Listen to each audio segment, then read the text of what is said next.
You're watching a presentation of the Southeastern Conference on ABC.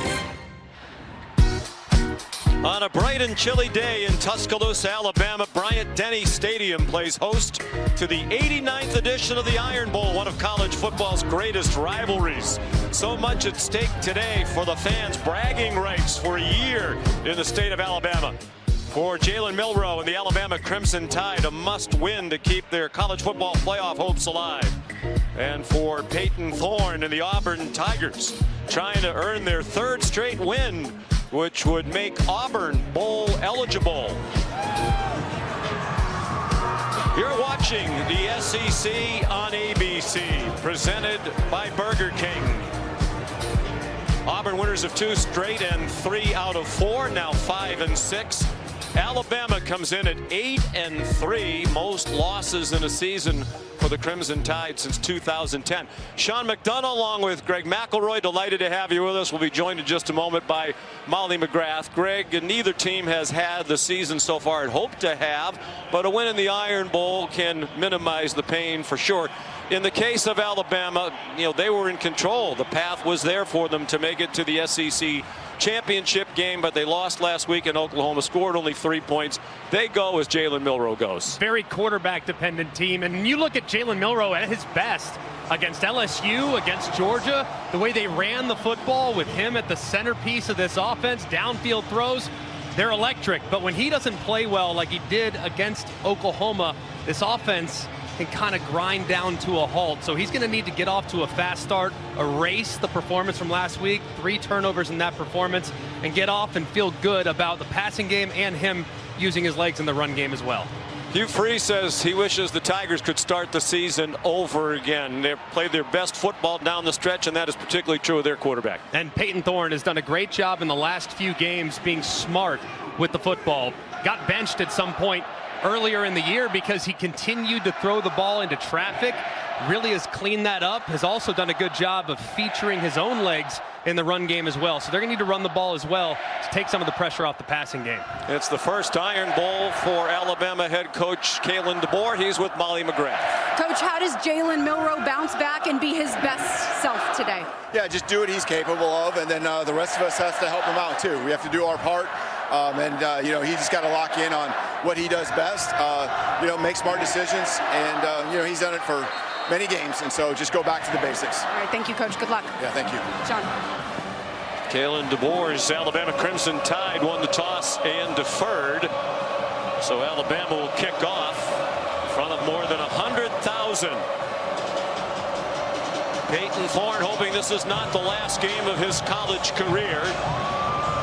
A win and they're bowl eligible. A loss in their season will end at 5 and 7. Jeremiah Cobb, dangerous return man.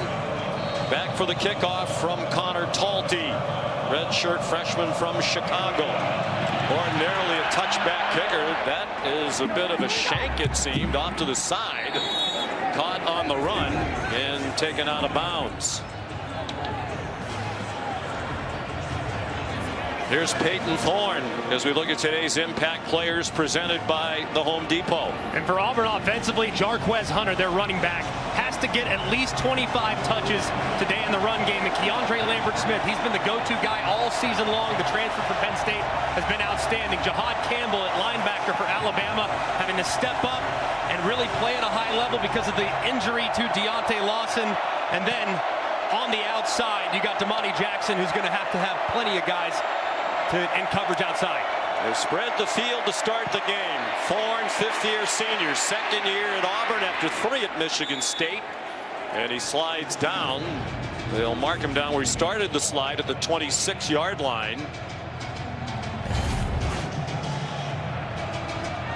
They were 1-5 in his first 6 starts. 3-1 as the turnovers have come way down. They committed 16 turnovers as a team in their first 7 games, only 4 in the last 4. GWES Hunter stood up near the line. line of scrimmage. Tim Keenan in the middle of that Alabama defensive line. This Auburn offense has to be great on first and second down to avoid third and longs. Here, 3rd and 4, manageable down and distance for Peyton Thorne. And they go quickly. That's been a hallmark of Hugh Freeze's offense throughout the years, although they have slowed the pace this year. Thorne out of Naperville, Illinois, outside of Chicago, the son of a coach. 4-man rush. He sidesteps the rush. Got away from L.T. Overton. Now throws it deep and incomplete. In the general direction of Keandre Lambert-Smith.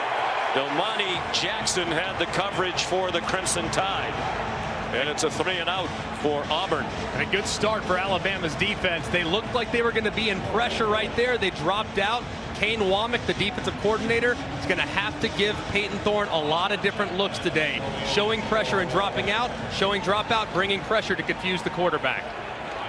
Oscar Chapman punts, senior from Adelaide, Australia. Brian Williams, the freshman, back deep. And Williams goes out of bounds, and good starting field position for Alabama at its own 42, led by Jalen Milroe. We mentioned as he goes, so goes Alabama. Numbers dramatically different in the 8 wins as compared to the 3 losses. Such a big part of his game is being effective in the run game. He's the leading rusher for the Crimson Tide. He's going to get plenty of opportunities today against a run defense for Auburn that has been really solid all season long.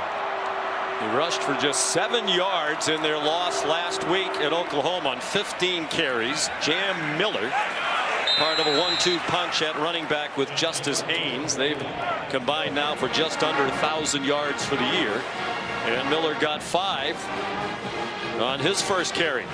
Like we referenced, Sean, very quarterback dependent. Distributing the ball to Miller, to Justice Haynes, the running back, is going to be a high priority today. Miller in trouble and swung down for a loss by Keldrick Falk, the outstanding defensive end, a sophomore from Highland Home, Alabama. And coming all the way across the formation, he starts over the right tackle, Pritchett, who has had his hands full the last couple weeks. That's a guy that we're going to be watching all game long, is that right tackle matchup with Keldrick Falk. Very disruptive in the backfield. 10 tackles for a loss for Falk. 3rd down and 8. 3 receivers to Milroe's right. He steps up and throws.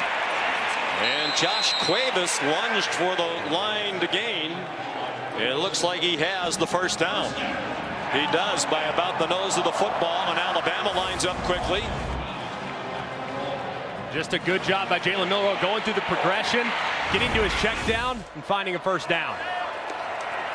Miller near the 45-yard line. Eugene Asante made the tackle.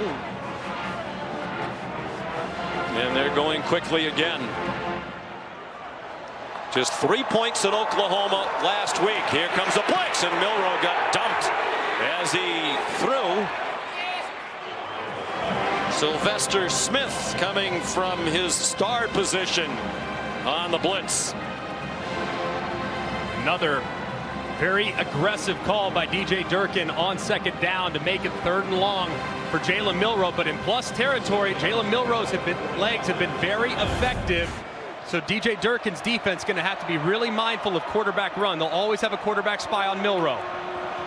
Durkin in his first year as the defense coordinator at Auburn. Over the middle, caught. Ryan Williams was open in the center of the field, and the ball came out. The officials conferring it is Auburn football.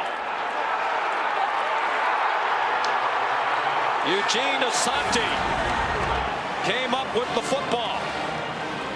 And it looks like as Williams is going to the ground, it almost looks like Harris's right arm punches up as he's tackling Williams, and watch the ball come out. Was he down is the question. Let's take a look Is that? I think it's sliding out right before his backside hit the ground. And watch the right leg, and when the ball starts to come free. The ball is out now. Is he down at that point? The right leg is what they'd be looking at there.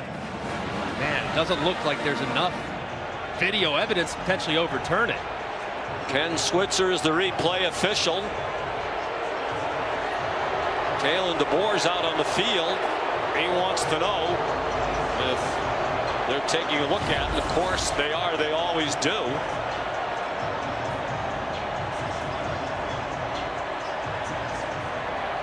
ruling on the field is a catch, fumble, and recovered by the defense. The previous play is under video review. Daniel Gautreaux is the referee leading our Southeastern Conference crew. Timeout.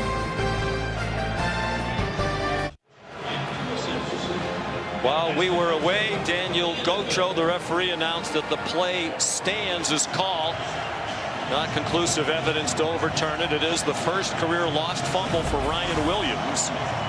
And the first turnover of this Iron Bowl. Alabama came in best in the SEC in turnover margin at +11. Auburn was worst at -11. But the Tigers get the first takeaway of the day. Peyton Thorne elected to keep it. Good decision. And he scurries out of bounds with a first down, gain of just more than 10. He hurt Alabama with his running ability last year. And a good job of Peyton Thorne reading Bray Hubbard, the safety, on the edge. Bray gets a little too caught up on the inside. Thorne gets to the edge, like you referenced, Sean, did hurt Alabama from time to time last year. He ran for 85 yards if you don't include the sack yardage. Jarquez Hunter, a tough run, bouncing off Alabama would-be tacklers. And he has a first down in Crimson Tide territory after a 19-yard gain to the 44. And Jarquez Hunter is so difficult to bring down, averages over 4 yards a carry after contact. That's top 10 in college football. Shows it off right there.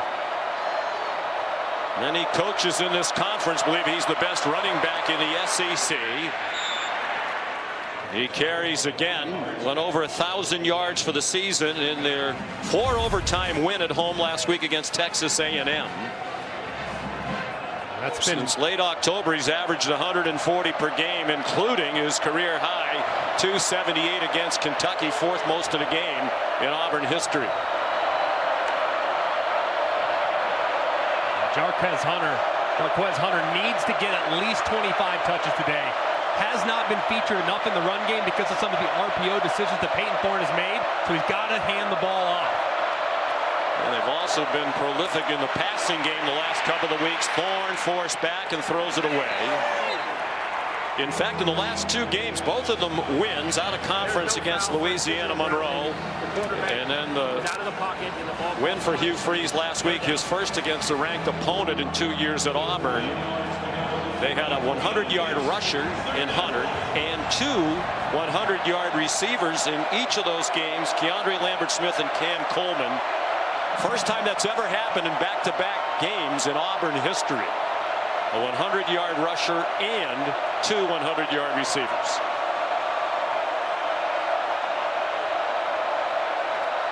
Third down and 8. They're not in field goal range. Thorne, man wide open, first down. Rivaldo Fairweather, the tight end, down to the Bama 22. 20 yards for Auburn. A great job there by Peyton Thorne, evading the rush, moving to his left, keeping his eyes downfield and finding Fairweather for a nice conversion.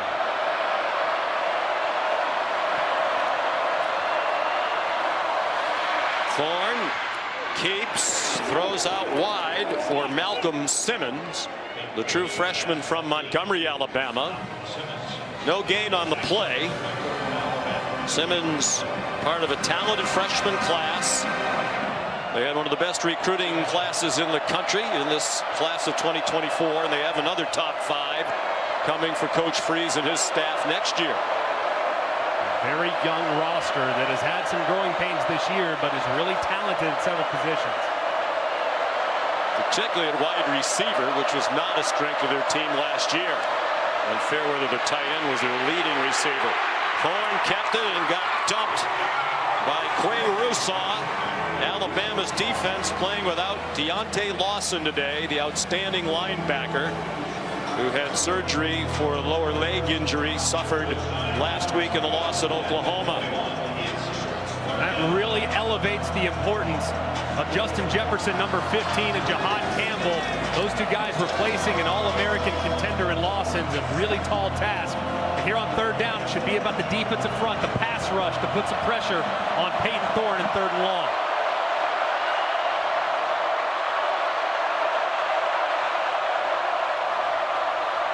Here comes an Alabama blitz, and the pass caught by Fairweather and then knocked away. Incomplete on a big hit by Malachi Moore. Playing in his 64th career game, 5th-year senior, trying to win the Iron Bowl for the 5th year in a row. No player has ever been on the winning side in an Iron Bowl in 5 straight years. He and some of his teammates a chance to do that today. And a terrific leader, too, that has helped usher in this new era for Kalen DeBoer and staff. There's Ian Vachon, who's one of the great stories of this season for Auburn, a walk-on who is their kicker now for the 3rd game in a row. They had a lot of kicking problems early. So Vachon took over against Louisiana Monroe. He's made 4 out of 5. This is from 39, and it is no good. James Smith puts some pressure on Vachon. Tough to tell if he got a hand on it, but it was a wounded duck. No score nearly midway through the 1st quarter.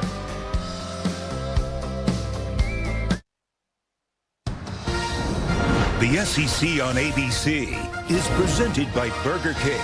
They're here.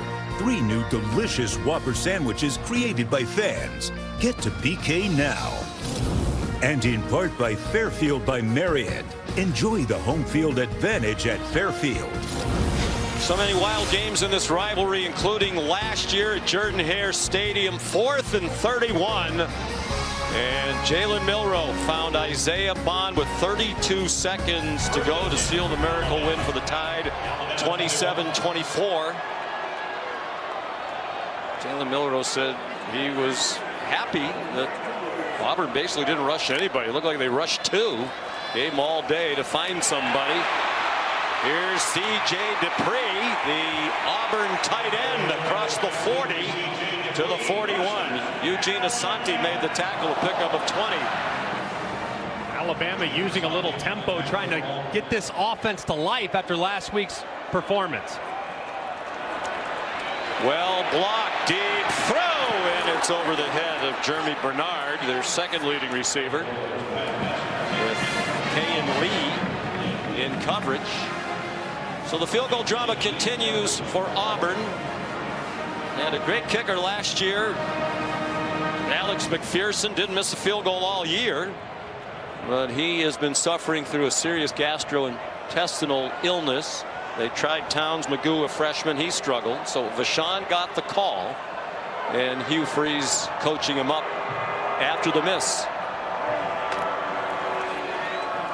And it's interesting, Greg, because we talked to Hugh during the week as Jam Miller carries for no gain. He said ordinarily didn't say anything to the kickers. But last week in the big win against A&M, Vachon had kind of an ugly miss on his 1st attempt. Hugh Freeze said, hey, that's the worst swing I've ever seen you take.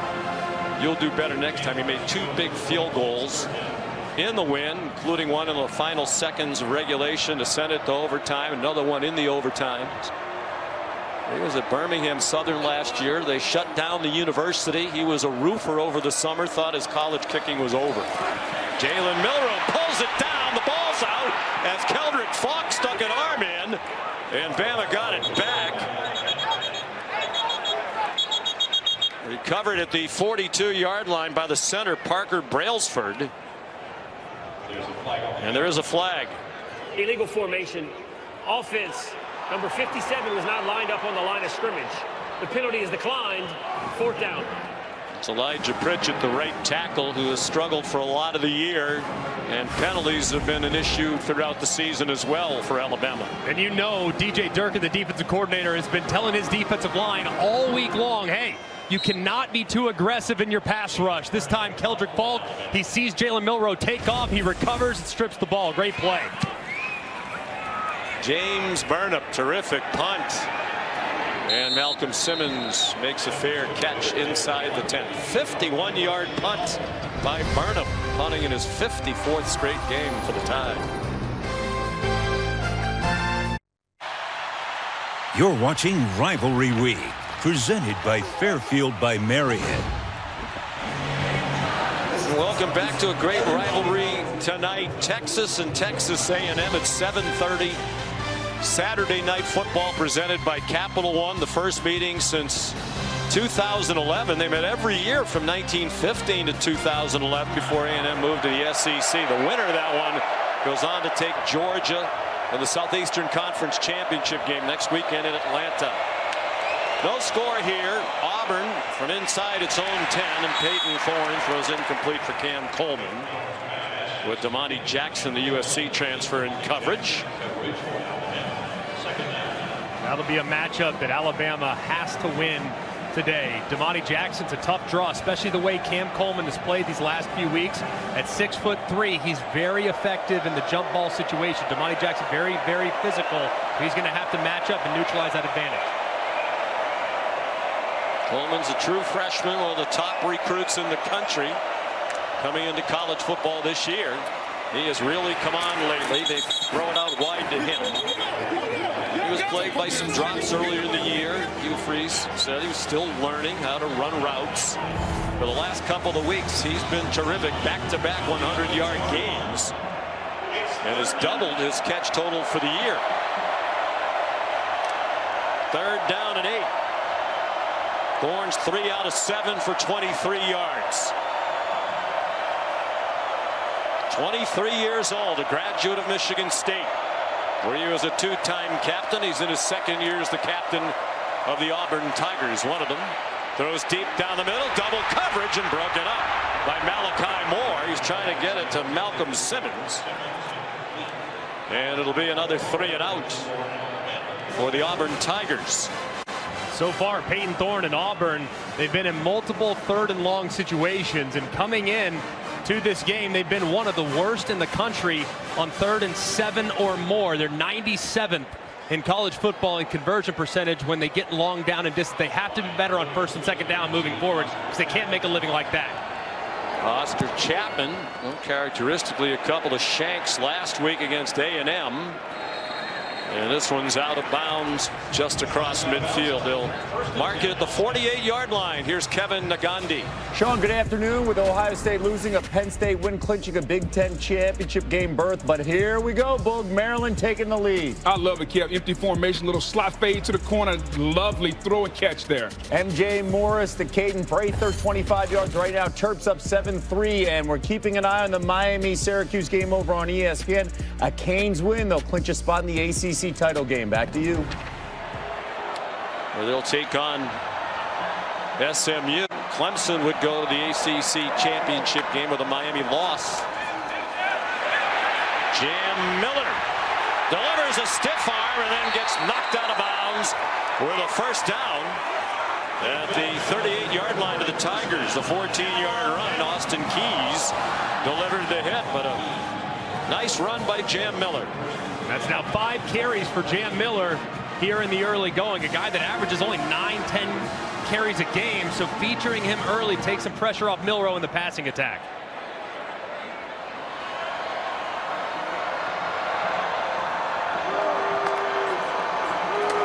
Milroe pump fake. Sends it out wide to Robbie Oots. He stayed on his feet, got an extra couple of yards. Here's Molly. Well, Sean, Greg has said that this Alabama team goes as quarterback Jalen Milroe goes, and after his fumble, Kalen DeBoer spent some time looking into his quarterback's eyes, telling him to calm down and move on, and DeBoer stressed the importance of getting momentum on offense with them explosive pass plays down the field. He was very concerned with the confidence of his quarterback. Auburn blitzed off the corner. It wasn't a factor as Miller powers his way to the 30-yard line. Isaiah Riggs, nose tackle for Auburn, made the tackle, transfer from Texas A&M. These are the third down and distances that Alabama needs to continue to stay in, because in third down, 2, 3, 4, quarterback run is always something you can lean on, and Milroe's been the guy that they lean on the most here in short yardage running the football.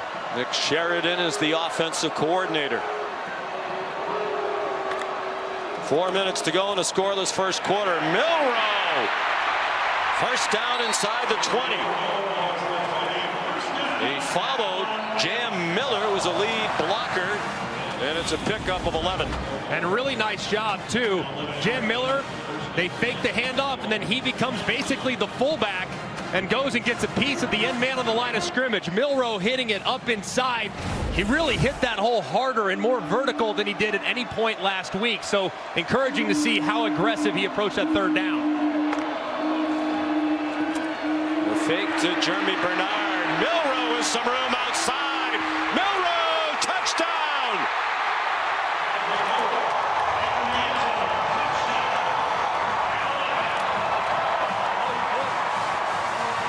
His parents, Quentin and Lola, celebrating their son's 18th rushing touchdown of this season, adding to his Alabama record for a quarterback. And misdirection, so difficult to defend. You have so much flow going this way, and you have blockers coming back to the right. That's exactly where Jalen Milroe goes. And I think when you talk to most coaches and they say watching Jalen Milroe at field, he's the fastest quarterback they've seen since Michael Vick. And that time, Auburn underestimates the speed. He gets to the edge and scores the first touchdown of the game. Graham Nicholson added the extra point. Well, as Milroe goes, so goes the Tide. Hugh Freeze, it's the first thing he said when talking about this matchup. Just so fast and so difficult to contain. If he gets to the outside, there's very few that can bring him down unless they have a really favorable angle. So an excellent response there. Jalen's family looks on, loving what they've seen on the start from their son and the quarterback of the Tide.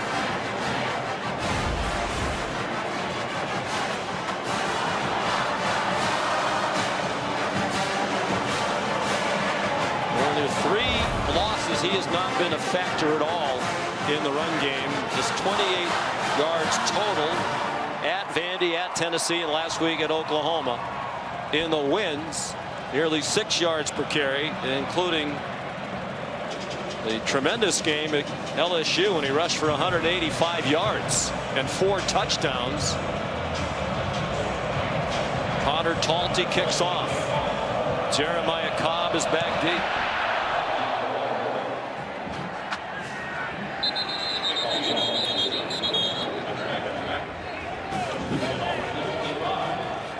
Touchback will bring it to the 25. The Taco Bell Live Más student section. Saw a lot of students in the airport yesterday coming back from their Thanksgiving vacation to be here for the game today. All season long, student sections across the country competing to be the Taco Bell Live Más student section of the year. Download the Taco Bell app to learn more. It's a little chilly today. Temperature right around 50 degrees. Cold around a lot of the country. Out of the pistol. Jarquez Hunter, nifty cut to his right. Somebody lost a mouth guard on that collision. And Hunter out to the 46 with a run of 21 yards. He ran into Devontae Smith. Auburn goes very quickly. Play action pass for Thorne. Keandre Lambert Smith, the Penn State transfers, had a terrific year for Auburn as a 9-yard completion. Here's second and short. This would be a spot where Auburn sometimes they'll go heavy play action, throw a shot, knowing they can come back on 3rd and 1 and get it. Jarquez Hunter ran into Jihad Campbell, the leading tackler for the year for Alabama, junior from New Jersey. He's one of the top linebackers in the country. Mel Kiper Jr. has him number 15 overall on his big board, and the second best inside linebacker in the country behind Jalen Walker. He's been a terrific player for the Tide for several years now, but he's transitioned now off the ball full time. Has to wear a lot of responsibility, but has answered the call nicely in this new defensive system. Damari Alston is the running back, and they're throwing a screen to him. Great call, well executed. Alston, with a big Iron Bowl last year, banged his way down to the 25 with a gain of 15. Misdirection has given Alabama fits all season long, and Auburn utilizing it nicely there on the screen. Hugh Freeze involved in the play calling. DeAndre Lambert-Smith inside the 20. It's a collaborative effort, but for the most part, Hugh calls the plays with input from Derek Nix, the offensive coordinator, and from Kent Austin, the quarterback's coach. This has been the part of the field that has been a challenge for Hugh Freeze. They are 113th in the country in a red zone touchdown efficiency, the worst red zone team offensively in the SEC. So these yards are hard to come by, and they've struggled to get them down here. Flag down. They stop it.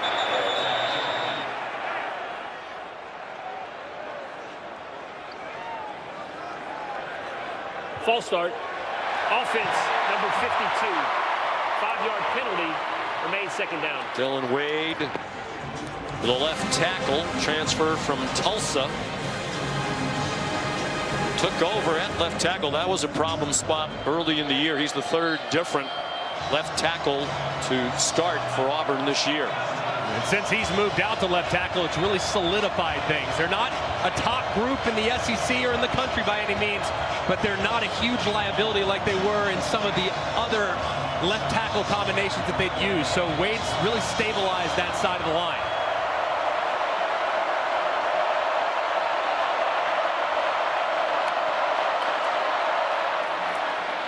Swing pass and Simmons, and it's incomplete. Third down and 8. They are in field goal range. Well, the first one was a bit ugly from Ian Vachon. It did not look like James Smith, who went high in the air, got a piece of that field goal attempt. Another third and long for Hugh Freeze and the Auburn Tigers. They have got to avoid this down and distance. They struggle in long yardage situations, but the guy they target most of the time is number 13, Rivaldo Fairweather. He caught one earlier, and against man coverage potentially, he'd be who I'd be looking at.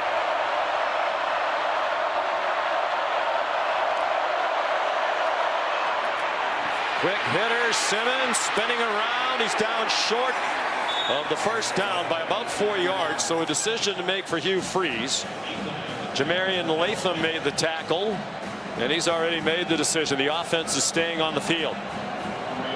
He can think about it longer if he wants, because they don't have to snap it again here in the first quarter. Let's get up there and see if he can draw Alabama offsides with a hard count. Analytics say to go for it. They're going to let the quarter end. ESPN's presentation of college football on ABC. We'll return after this message and a word from our ABC stations. You're watching Rivalry Week, presented by Fairfield by Marriott.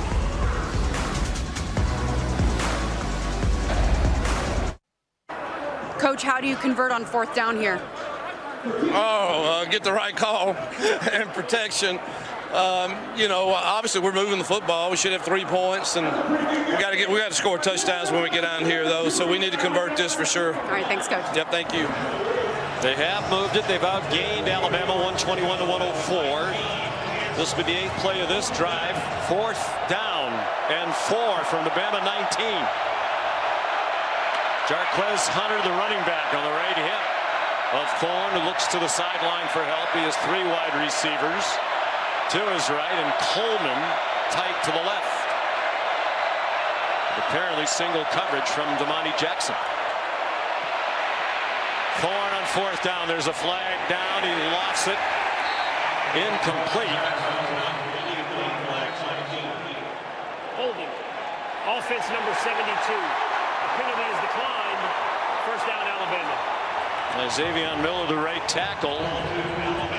You saw Hugh Freeze bend over as if he was in pain. I think that, Greg, the message there is probably, hey, it's 4th down. Try to throw it to somebody. Don't just throw it away. 100%, or at least threaten the line of scrimmage. Now, you had a defender that was running at you at 1,000,000 miles an hour, so those decisions happen quickly, but Peyton Thorne's played a lot of football. Understanding down and distance situational awareness. Give your guy a chance on 4th down. It's intercepted. Who cares? You play the field position game. 48th career start for Peyton Thorne between Michigan State and Auburn. Justice Haynes driven back after he reached the 25-yard line. DeMarcus Riddick made the tackle. True freshman playing his first Iron Bowl. He made news during the week. Had a lot to say. He said he is not going to lose at any time in the Iron Bowl. He said Ryan Williams is not a big-time player. And he also said Jalen Milroe isn't faster than me, so he's not going to get out of the box today. That has proven already not to be true, as Milroe has scored the touchdown. Justice Haynes driven back by Austin Keys. Molly? Malachi Moore took some issue with Riddick's comments, saying to know that they feel confident enough to go out and publicly say that in the first media interviews of the week. Let us know what they think of us. It is disrespectful. We're taking it personally, and we're going to dominate them every play. They don't want this to be a back and forth game. They want to make a statement in this one, especially because of those comments, guys. Riddick's had a nice freshman year. There was movement along the line of scrimmage. We don't see a flag. Now we do. And the catch is made by Jeremy Bernard. There is a flag now, but it did look like Auburn was offside, and that will likely be a 21-yard completion. Offsides. Defense, number 24. The penalty is declined. The result of the play is a 1st down. Teron Crawford has played more in recent weeks, a transfer from Arkansas State. And a great job by Parker Brailsford, the center, holding it just a little bit after Jalen Milroe claps his hands. Not immediate. Milroe knows he has a free play, takes a shot downfield and hits it for a really nice throw. Play action pass. Milroe given plenty of time. Throwing deep for Williams, and he dropped it. It would have been a touchdown with Jay Crawford, Williams' fellow true freshman in coverage for Auburn. And what a route by Williams. He gets behind the defense. He's got plenty of room. It's a perfect throw by Jalen Milroe. But the outstanding freshman just can't reel it in. He's had drop issues the last few weeks. Had a couple drops last week. Had a couple drops against Tennessee. And Milroe knows one got away right there on the perfect throw.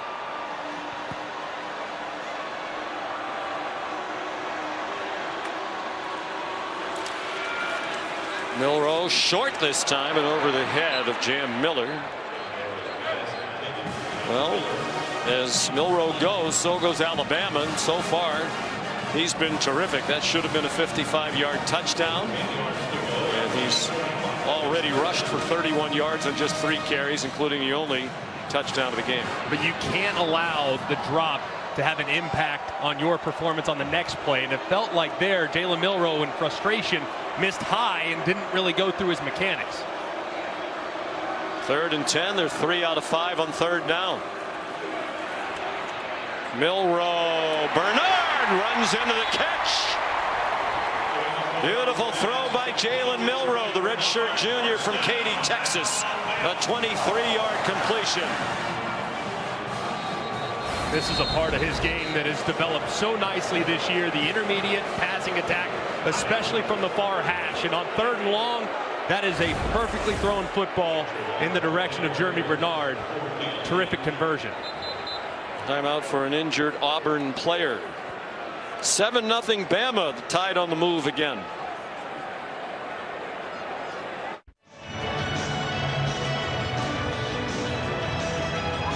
Alabama leading 7-0 on the move again. Their chances to make the college football playoff slim with a win 20% for Kalen DeBoer. And the tie, with loss, they're definitely out.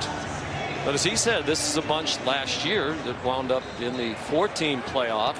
which was a surprise to many when they upset Georgia to win the Southeastern Conference Championship and knocked the Dogs out of the 14 field. 1st and 10. It's a reverse, and Ryan Williams is smothered for a loss back at the 37-yard line by Eugene Asante. Eugene Asante, such a great player, so aware early in his career, played with a lot of energy. The guy was just playing with his hair on fire all the time. Now he has a great feel, great spatial awareness, going to be playing in the Senior Bowl, and will have a nice career at the next level. Really has grown and developed into an outstanding player.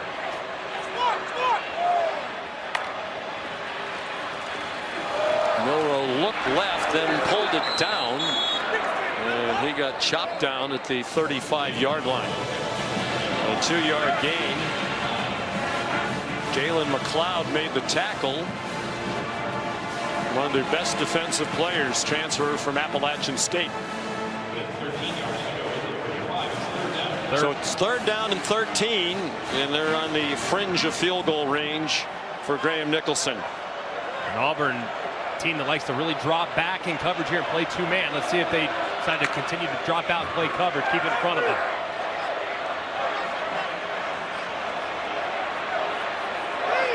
Play clock down to 2. Milroe down the middle and intercepted over the head of Jeremy Bernard and picked off by Caleb Wooden.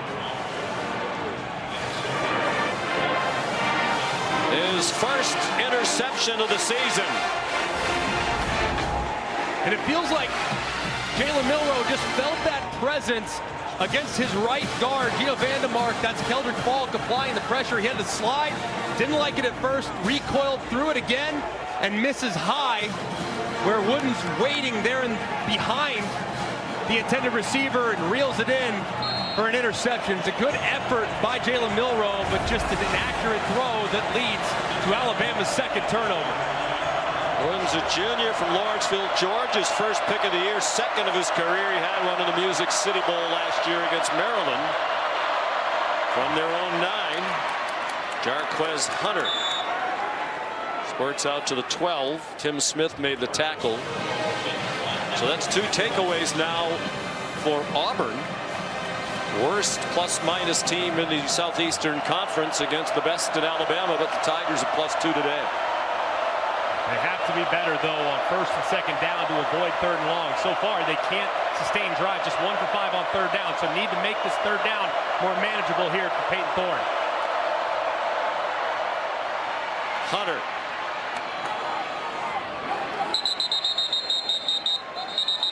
To the 15-yard line. This will match their shortest 3rd down distance to go of the day. Mentioned they're 1 for 5. 4 of the 5 have been 8 yards or more for Hugh Freeze. Hard to find the right play to call in that instance. But here in 3rd down, 2 to 3, you can just hand it to your best player, Jarquez Hunter. And so far, he's carried it 5 times on 3rd and 2 to 3. He's converted 4 of 5. So don't be afraid to hand it to your outstanding back, but he'll motion out.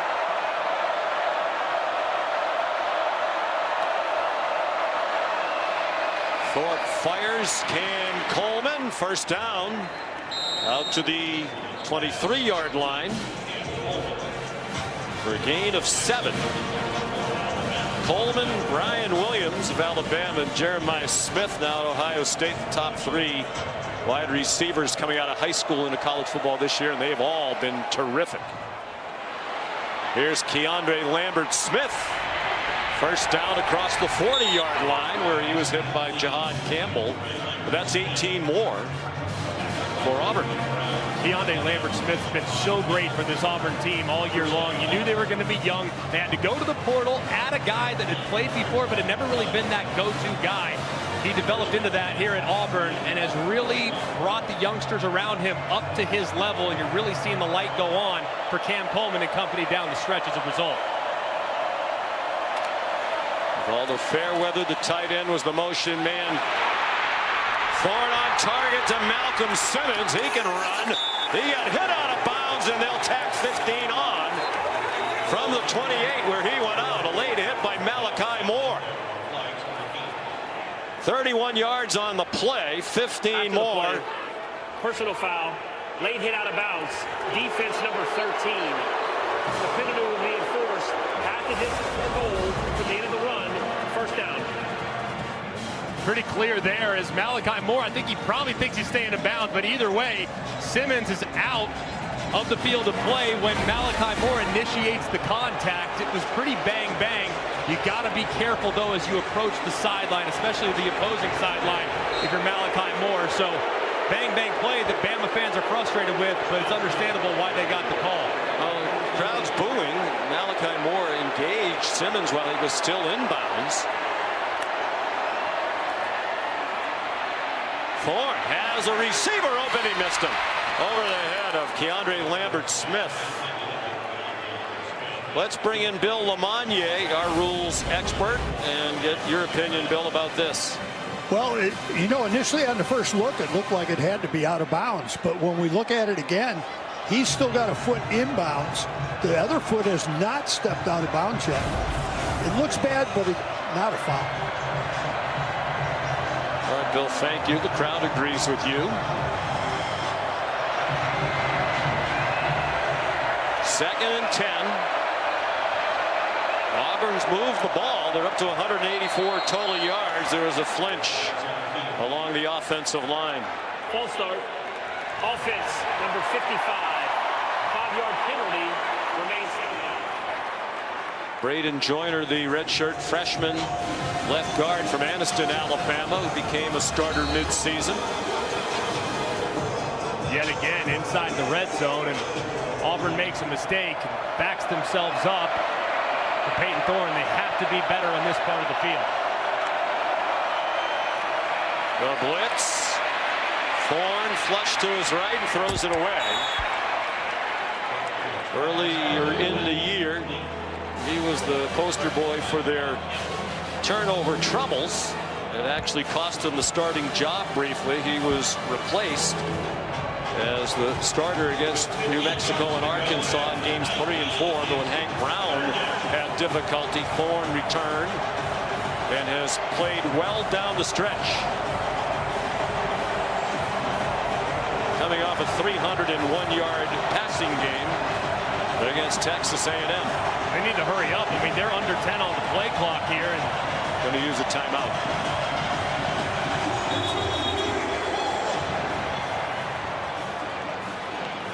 With 3rd and 15 upcoming. 8:35 to go till halftime. 7-0 Alabama in the Iron Bowl.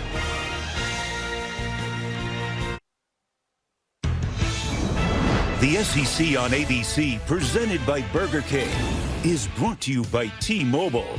Rock out at the T-Mobile SEC Championship Concert with Dan and Shay. Live December 7th at noon Eastern on Marty and McGee. Last time Auburn won here, Cam Newton, the Cam back.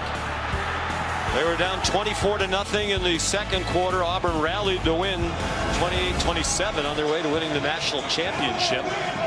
They've lost 6 in a row here in Tuscaloosa since then. Most of them one-sided by an average of 26 points per game. Auburn down 7-0 here, facing 3rd and 15 at the Alabama 19. Third time in the red zone, no points yet. A missed field goal and a stoppage on a 4th and 4. Alabama showing blitz here. Peyton Thorne is checked multiple times in this all-out pressure look from the Tide. Let's see if they get it out of his hands quickly. Jarquez Hunter, the running back. It's floated to Hunter, and he got separated from the ball on a huge hit by Malachi Moore.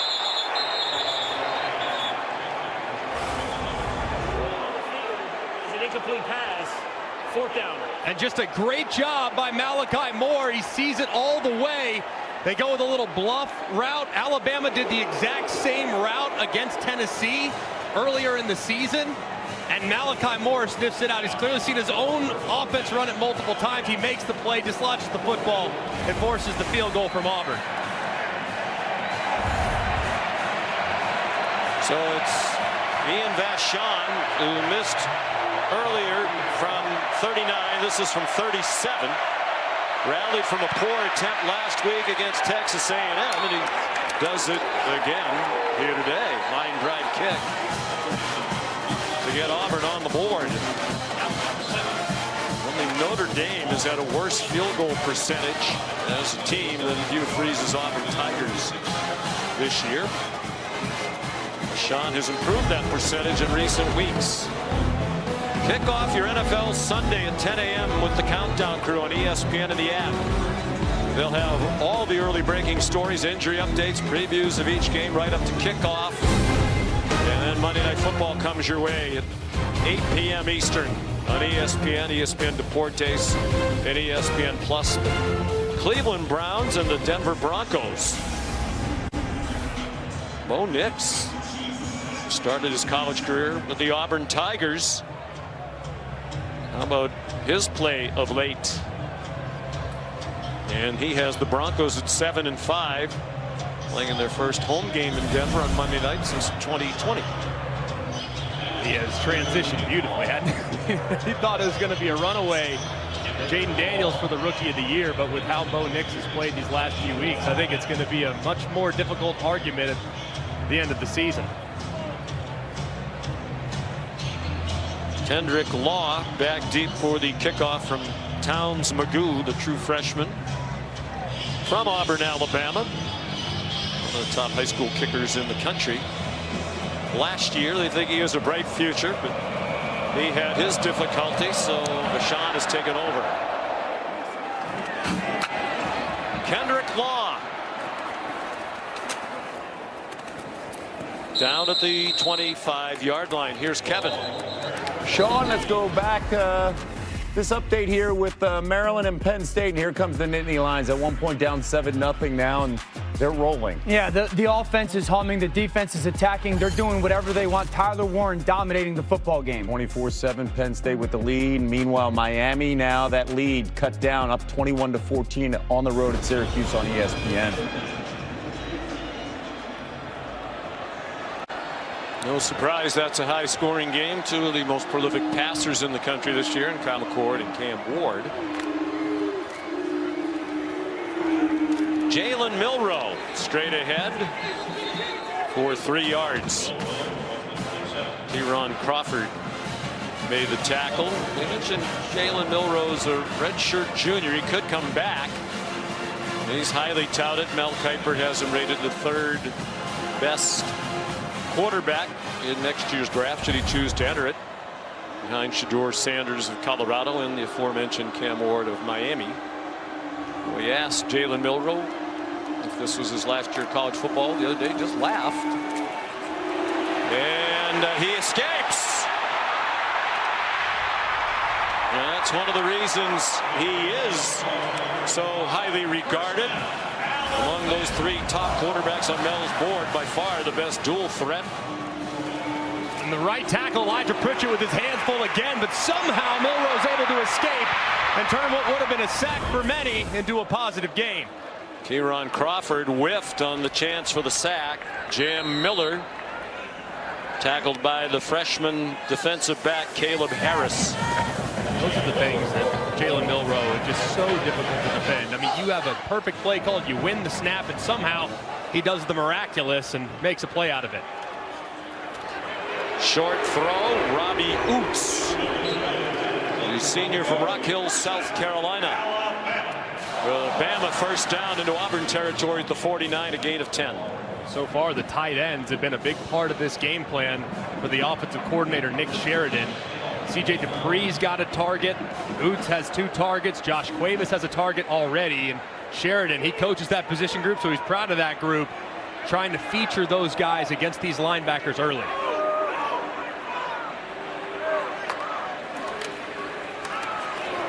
Jam Miller, nifty footwork. All that dancing got him just 2. Caleb Harris dropped him. Freshman from Bessemer, Alabama, between here and Birmingham, which is a little less than an hour drive away. Tuscaloosa, southwest of Birmingham.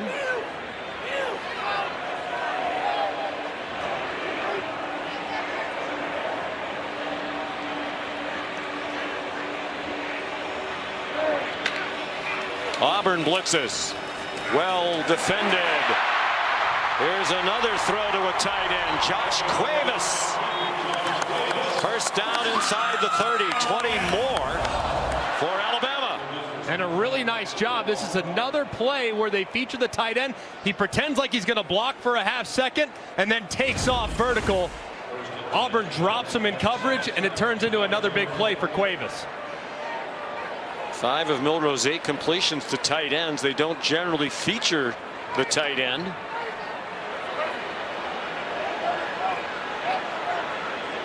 But it's working today. Good protection again, and that ball is incomplete. Another throw for a tight end for C.J. Dupree. But Jaron Thompson, the Texas transfer, in coverage for the Tigers. And I think the reason why they continue to go after these tight ends, and even though they haven't been used often, who's pretty well defended there by Jaron Thompson, as it looked like Dupree was going to have it for a second, and it gets knocked out at the last second. The reason why they're featuring tight ends is because Auburn, not a very tall defense. A lot of defenders that are 6'1" or shorter, so trying to feature your 6'5" tight ends makes a lot of sense. Like Dupree was trying to catch it with one hand. Just as Haynes to the 22-yard line. Jalen McLeod made the tackle. 5 yards on the run. 3rd down and 5 as we're under 5 minutes to go in the half. 3rd down and medium. DJ Durkin. This is the one part where they will bring a little bit of pressure. They're not afraid to blitz the quarterback, but against a quarterback like Jalen Milroe that can beat you with his legs, might be a little more passive. So let's see if they play coverage to bring pressure here. Milroe lined up in the pistol, looking to the sideline for help. Now to the shotgun with a play clock at 1. Timeout Alabama. With 4:16 to go in the first half. The Crimson Tide leading 7-3. You're watching the SEC on ABC, presented by Burger King.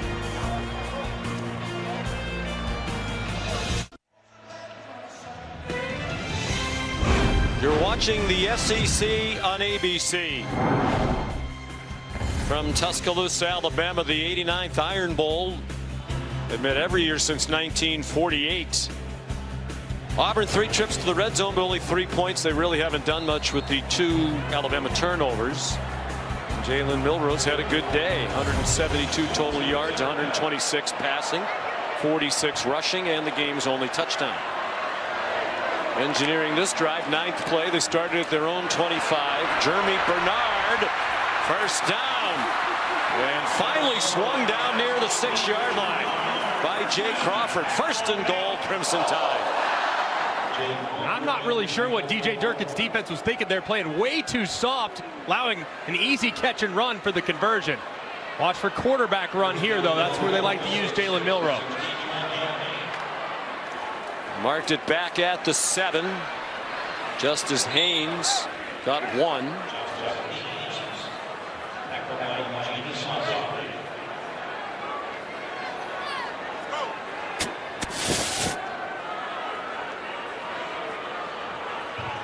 Both sides substituting. Kalen DeBoer, been a rough year. Started out so well after the big win against Georgia. 3 losses, the most in a season for Alabama since 2010. He is looking for his 9th win of the year. Here's that design run for Milroe. And he's down very close to the goal line. The ball is on the ground. They're marking Milroe down at the 1. And by the way, if they do win 9, it would be the most for a first-year Alabama head coach since Frank Howard won 9 back in 1931. Milroe goes under center. Milroe keeps. Touchdown!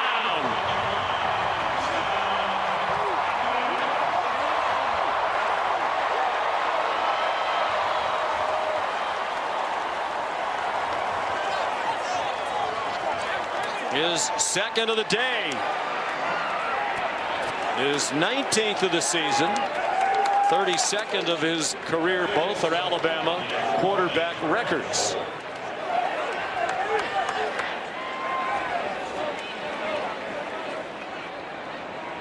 Graham Nicholson for the extra point with James Burnip the holder. And it's 14-3. Quarterback sneak, very difficult to defend when your left guard's 325 and your left tackle's 360. Jalen Milroe knows where that surge is going to be. He falls to his left. And what an answering drive from the Crimson Tide. 12 plays, 75 yards. Nick Sheridan, the offensive coordinator, mixing run pass beautifully en route to Jalen's second rushing touchdown. Just a terrific response. So he's one rushing touchdown away from 20. He'd be the fourth SEC quarterback to do that. The other three, Tebow, Manziel, and Cam Newton, all won a Heisman Trophy. 19 rushing touchdowns is tied for fourth most in a season by any Alabama player. The other three ahead of him on that list are running backs. Derrick Henry, 28, 2015. Najee Harris, 26 in 2020. Trent Richardson, 21 rushing scores in 2011. When he's good, they win, and he's been very good today.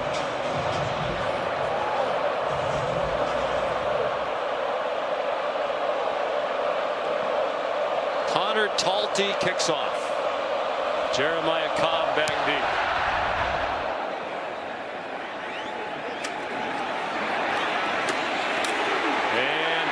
Picked up the bouncing kickoff and got collared at the 17-yard line. Time for our player check-in presented by Allstate. And it's Jalen Milroe. They go as his legs go, and it started early on a 3rd and short. They follows Jam Miller right through the hole for a really nice gain. A couple plays later, full misdirection. A lot of right to left movement. They pull the left guard and the left tackle around to the right. Milroe follows them, and he gets to the edge for the game's first touchdown. And then a little bit later, just a miraculous play. I mean, you think he's bottled up, you think he's sacked, somehow escapes and picks up another first down. So far, he's been terrific running the football. 8 carries, 52 yards, and a couple touchdowns. Peyton Thorne over the head of Keandre Lambert-Smith, who was surrounded by Alabama defenders. 2:33 to go, 2 timeouts for Auburn. Thorne now just 10 out of 21 passing for 114. He needs to just continue to be patient. He's played a pretty smart football game outside of a throwaway on 4th down earlier in the game.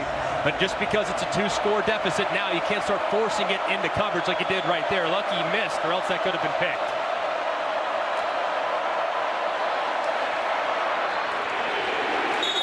Luke Deal the catch. He's hit immediately by Bray Hubbard.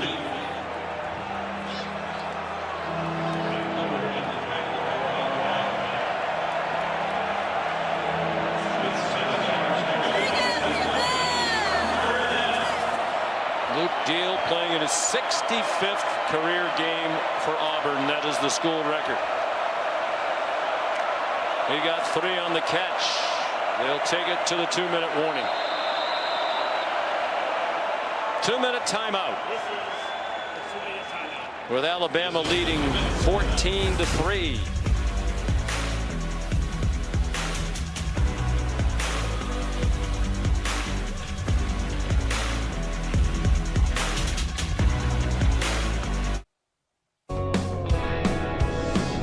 Championship weekend begins next Friday.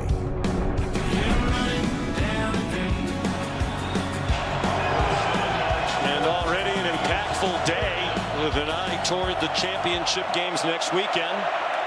Ohio State losing to Michigan in a stunner earlier today. 2 minutes to go first half. Alabama leading 14-3. 3rd down and 7. They're 2 out of 7 on 3rd down with an average to go of 8 yards.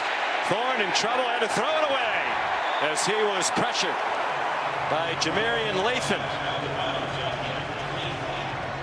That's another 3rd and long where Alabama gets off the field. They bring corner pressure this time, and Peyton Thorne never really sees it. Now his running back, Jarquez Hunter, does, but Peyton Thorne drifts right into the pressure which accelerates how quickly he has to go through his process. As a result, throws it away. But Auburn now, that's their 6th 3rd and long. They have to be more better on 1st and 2nd down. Good punt by Oscar Chapman. No fair catch from Ryan Williams, and he got a couple of yards on the return of a 44-yard punt. Here's Kevin Nagandi. Sean, Capital One halftime report just minutes away. We got Notre Dame highlights, Penn State highlights, Miami highlights, all in action. Also, the stunner at the shoe post-game reaction as Michigan stuns Ohio State. 14-3, is that score a little misleading here, Dan? I think it is. I mean, Alabama is getting outplayed, if not for Auburn not finishing some drives. Jalen Milroe really carrying the football team, 2 drop touchdowns. They got to play a little bit more consistent. And if you're Auburn, finish some of these drives down in the red zone. You've been dominating the game. You got to finish. We'll see you at the half. All right, gentlemen, thank you. Lots of important scores and highlights coming up on the halftime report. Miami leading Syracuse 21-14 at the half up in central New York. Previous play is under video review to take a look at a potential fair catch signal. You know, the Auburn sideline was letting the officials hear it. Ryan Williams was basically right in front of them when he made the catch. Well, kind of half-hearted. So let's bring in Bill Lamagnier for what constitutes a fair catch signal. Maybe he was just waving hello to a friend in the crowd, Bill. I don't have that as a fair catch signal. The other part of it, too, is I'm not sure why it's being reviewed. It's a difference of 1 yard. Does it have an immediate effect on the play? So I'd just left this alone. I think Bill Lamagnier should be the commissioner of college football. In charge of the whole thing. Common sense right there. Yep. 1 yard in a 2-minute situation, probably not the end of the world, not worth wasting the time. After video review, the returner gave a fair catch signal. Sort of. The ball be placed at the 35-yard line. Well, Bill, maybe you can instruct us. What constitutes a fair catch signal? Well, that right hand could deceive a defender coming down the way he took and flipped it across. So it doesn't necessarily have to be up over your head, but I'm sure that's what they're ruling, that he that threw off the defender coming right, down. and why would he be doing that even though it wasn't up over his head? It was kind of a half-hearted wave, but you know, it's sort of resembled a fair catch signal. I would deem it an invalid fair catch. Yes, look out! Milroe hit the ball's out, and Auburn has its 3rd takeaway of the game. Jalen McLeod knocked the ball out, and Philip Bleedy recovered it. And just working right against Caden Proctor. Milroe never sees him. Proctor misses the initial engagement, and that right arm just swatting down on Jalen Milroe's throwing arm. Just one hand on the football. You cannot play that any better if you're McLeod. Swatting at it and dislodging the football. Just a tremendous play there by Auburn's defensive lineman. As Kevin, Booger, and Dan were saying in the studio, Auburn needs to capitalize on these chances. 3rd takeaway, they're +3 for the game. And they have it at the 34 with plenty of time, 1:40 and 2 timeouts. Thorne, quick pop, Malcolm Simmons in trouble, and taken out of bounds for a loss by Zabian Brown, the true freshman out of Santa Ana, California, played in that powerhouse modern-day high school football program. Loss of 2, likely not in field goal range, although Vachon does have a strong leg. 4 receivers to the left. Thorne has a lot of running room. There's a flag down behind the play as he scampers out of bounds at the 32. Alabama sideline convinced it's a hold against Auburn. Personal foul, hands to the face, defense. Whoa. Number 50. 15-yard penalty will be added on to the end of the run. First down. Wow, and they would be wrong. It's Tim Smith, the graduate student, playing in his 64th career game for Alabama, guilty of the penalty. And his right hand up into the face mask of too tall Miller, and it's a good call by the official. Didn't feel like he ever tried to bring it back down. It was pretty obvious as the referee threw it and made the call. So they're in the red zone again. This has been the part of the field, though, that's been a challenge for Peyton Thorne. You got plenty of time. You can still run the football with 90 seconds left. So if you like the count defensively, hand it off to your best player, GWES Hunter. He hasn't carried in a while, just 7 carries for the game. He gets it here. Got 2 before he got repelled back. Led by Malachi Moore in a very physical first half. Now if you're Alabama's defense, watch for the heavy play action. Auburn goes full sell on the play action, throws it behind your head. Design roll for Thorne, and then a throwback to Fairweather with a lot of running room. And he's knocked out of bounds at the 2. Great call by Hugh Freeze and his staff. And beautifully executed. They had Dylan Wade, the left tackle, out there leading the way. Perfect play call. Just misdirection that has given Alabama fits all season long. They hit it again with the screen. And they have 1st and 10 inside the 5. And now they bring their big bodies in. Tate Johnson, who wears number 42, is ordinarily an offensive lineman. He switches numbers. Tacked onto the right end of the line. GWES Hunter, the running back, on 1st and goal, under a minute to go in the half. Auburn trying to make it a 1-score game. The pitch to Hunter, and he's dropped for a loss by gwes-eas.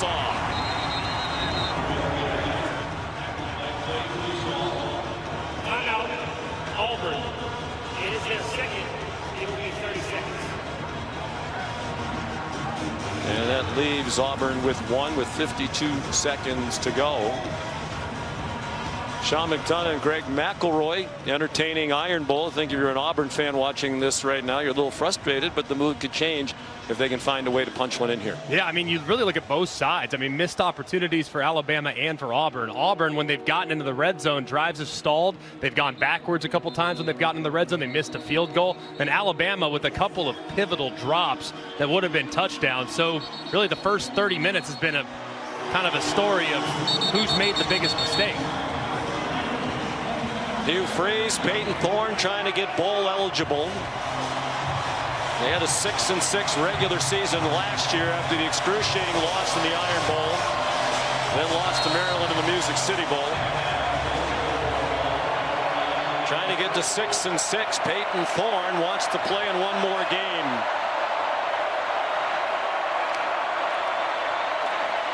Design run for him. He lunged for the goal line, didn't quite get there. LT Overton stopped him. And now the clock is running. They do have a timeout. You would think if they're going this quickly, it might just be the same play from Peyton Thorne. And they gave it to Hunter, and he got stuffed. Jahad Campbell.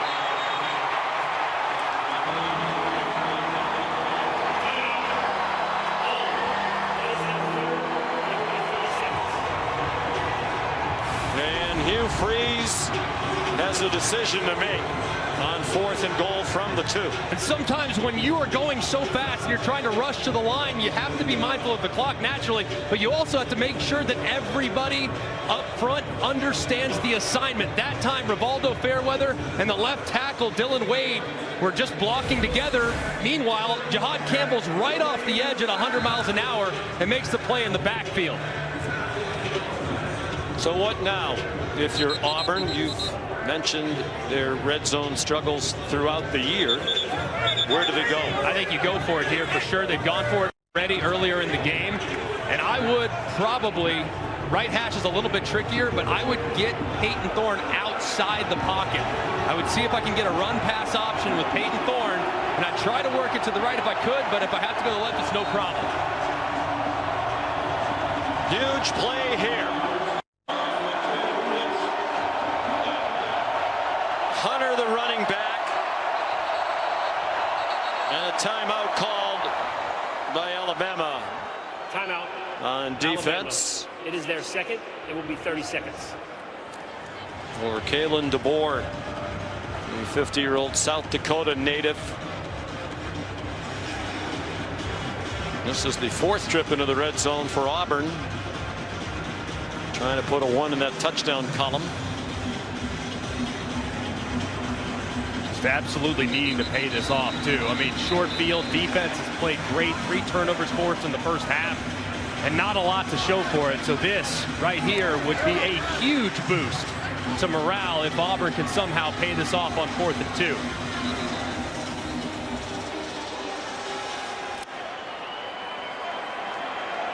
This could well be the biggest play of this Iron Bowl.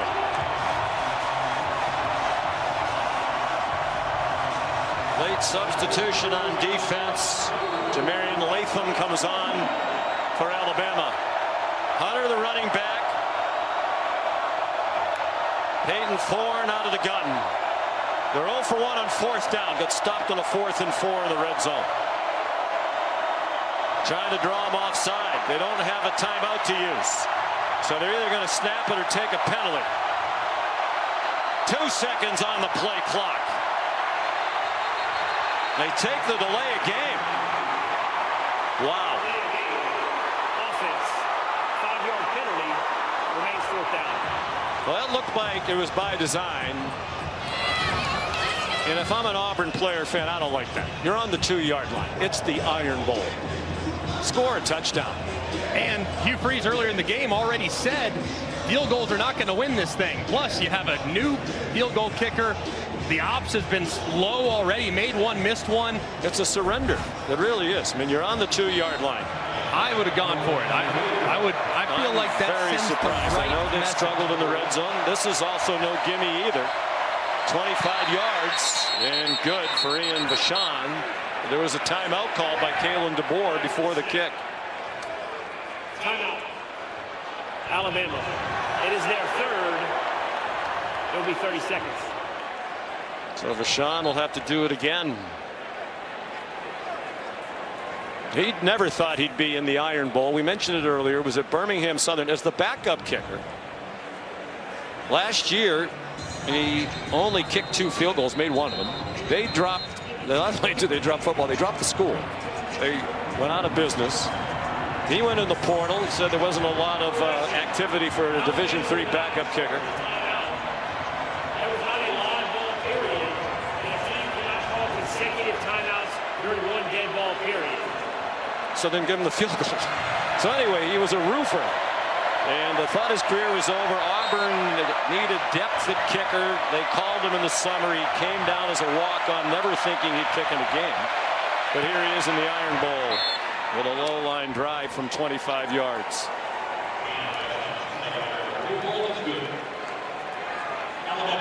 I still don't think if you're an Auburn player fan that feels like a win. I would have trusted your outstanding running back to try to run it in there at some point. Running Peyton Thorne on 2nd down, I think, was the mistake. That's where I would have liked to have given GWES Hunter another crack at it. I mean, this is a guy that averages more than 4 yards per carry after contact. So even if he's stacked up at the line of scrimmage, his strength and leverage could have potentially crossed the goal line. So for him to only get one real look down there is just not enough.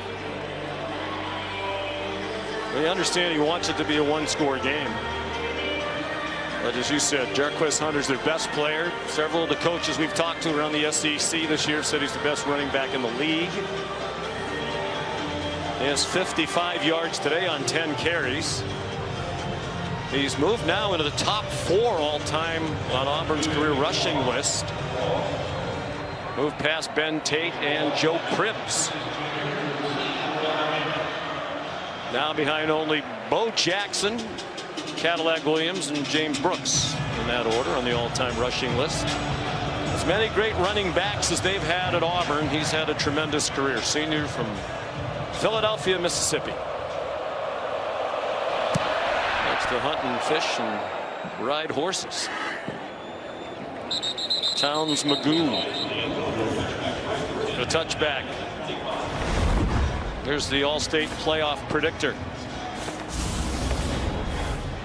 It changes dramatically. This morning, before anybody played, Alabama's percentage to make the playoff was 23%. So they were looking for some help today. They really haven't gotten any. And what you thought would help them would be Clemson losing to South Carolina.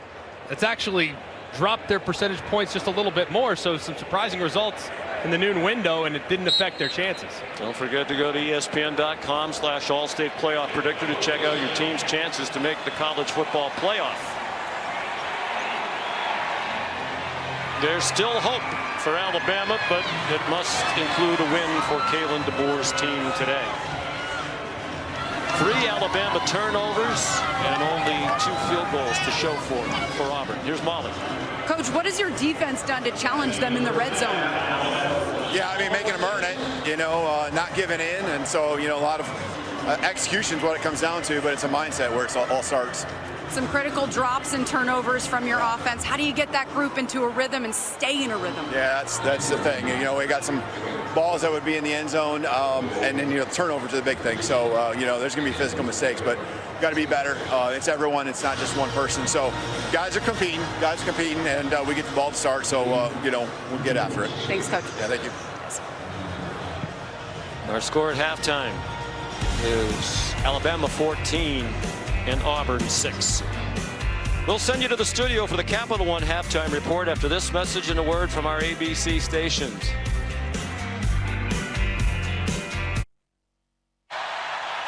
You're watching Rivalry Week, presented by Fairfield by Marriott.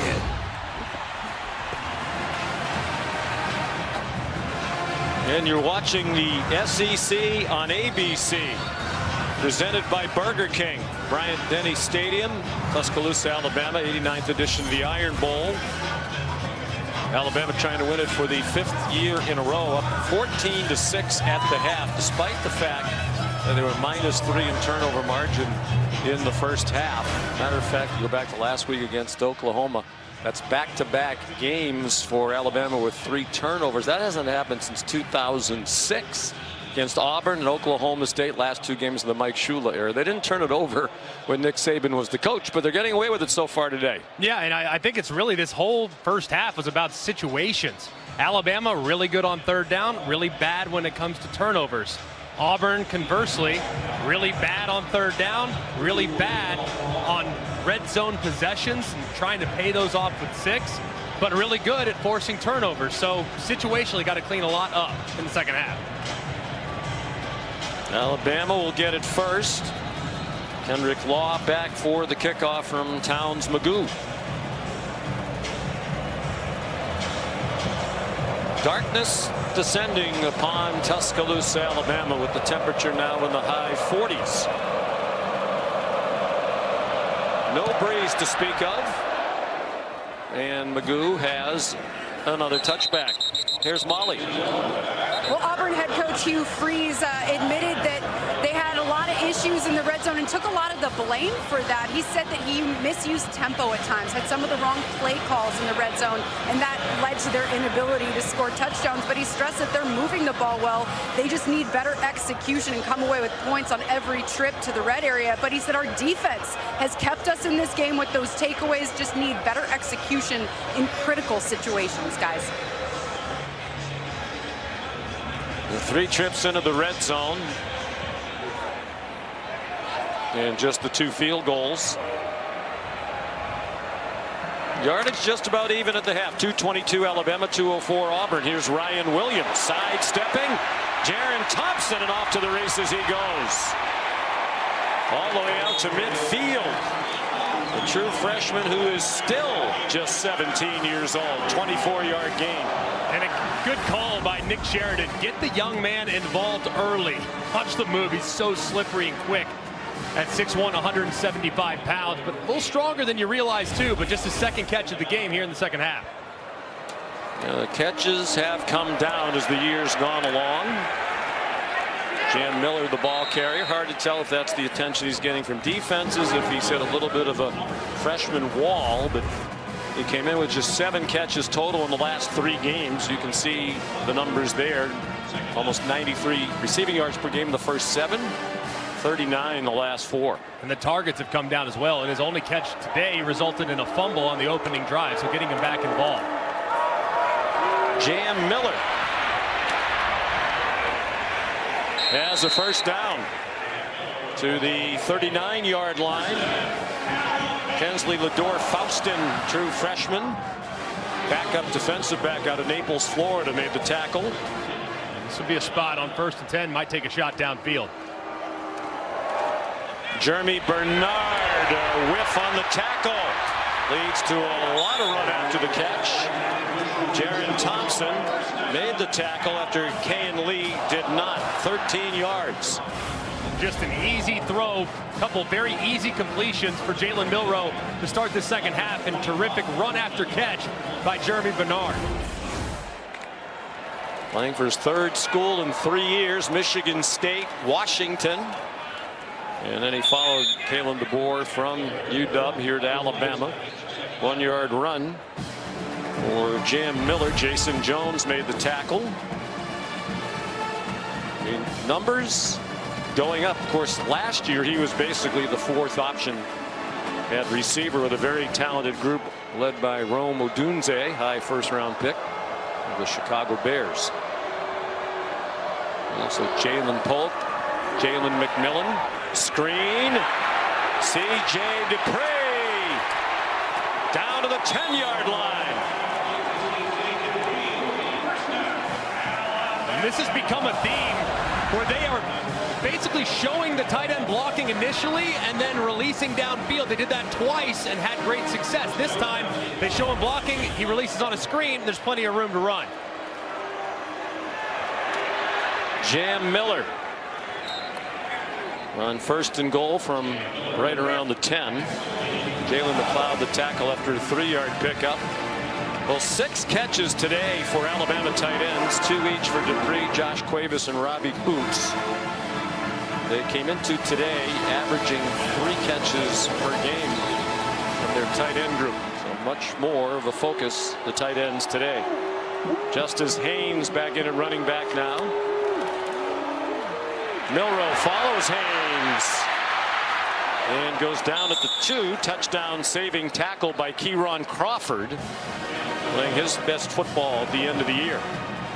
Very similar play that they had a big gain on 3rd and short. I think this is a green light here for 3rd down and 4th down for Kalen DeBoer. Justice Haynes to the goal line. Touchdown, Alabama.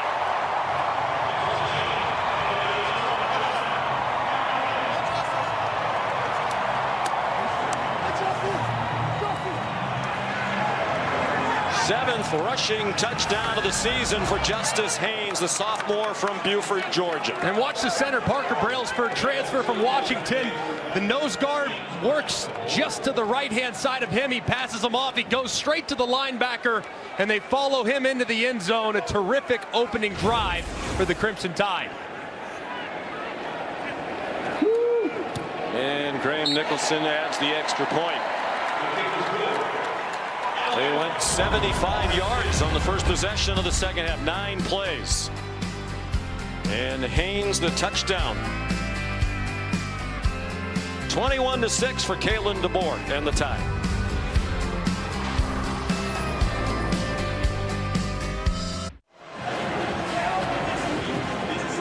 Kane Womack's defense has played very well for Alabama. 17.5 points per game. 10th best in the country this year, best for Crimson Tide defense since 2017. And they've been particularly stout today, put in some tough situations by the offense with 3 turnovers. And have yielded just 6 points on 2 field goals. Connor Talty's kickoff will be returned by Jeremiah Cobb. Auburn hoping for a big play on special teams. And Cobb marked out at the 25. Let's take a look at coverage where it counts, presented by T-Mobile. It's all the different looks that Kane Womack's defense has thrown at Payton Thorne. Looks like pressure, they drop out. He's a little confused, has to flush to his right. Throws one downfield where there's nobody home. And then they do bring the pressure. They showed it, now they bring it. Gets a quick outlet. Malachi Moore is sitting there waiting. This time, looks like it's coming from the left-hand side. No, it's not. Here it's coming from the right-hand side. Thorne thinks he's protected. He rolls into it, has to throw it away again. It's been very confusing from Kane Womack for Payton Thorne. First possession of the second half, and it doesn't start well. Thorne forced to throw it away on the pressure from Tim Keenan. Womack, the son of a coach, his dad, Dave, 35 years as a college coach. That's Dave in the middle, including the end of his career, defensive coordinator at Ole Miss under Hugh Freeze.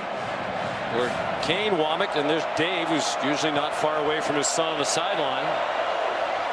Kane Womack was a graduate assistant under Hugh Freeze. Full start. Offense, number 72. Well, a terrible start to the half for Auburn. Easy touchdown drive for Alabama.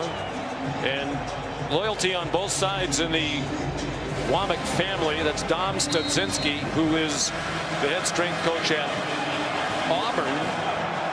And he is married to Kane Womack's sister, Haley. They all work together at Ole Miss under Hugh Freeze. Kane Womack and Hugh Freeze remain close friends. Thorne goes down. Tim Keenan again.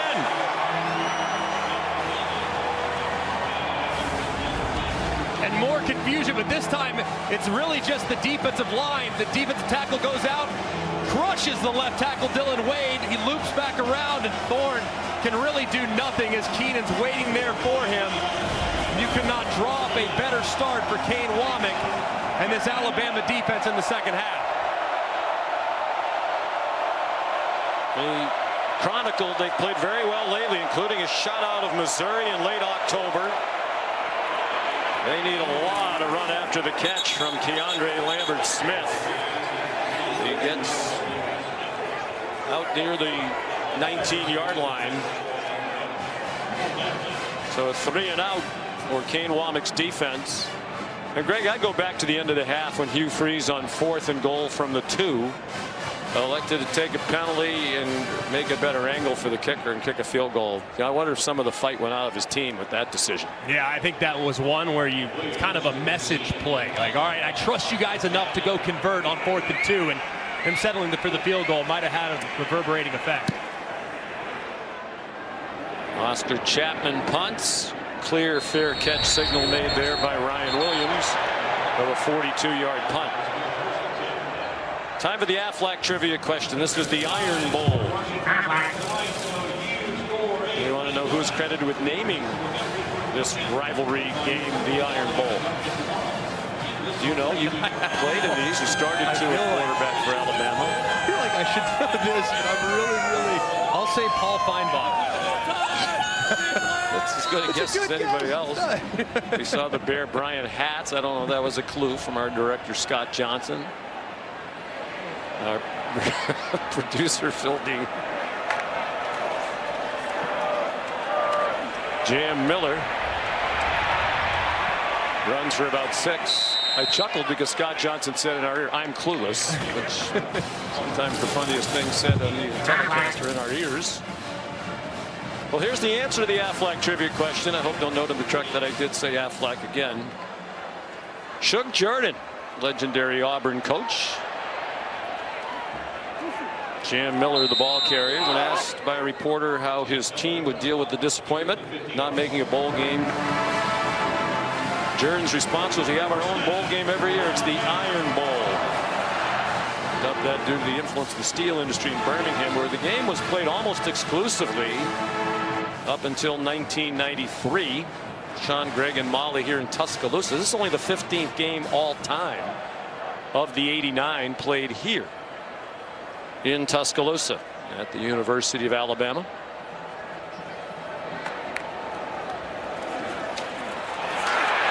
Milroe surrounded, got it off. Jeremy Bernard.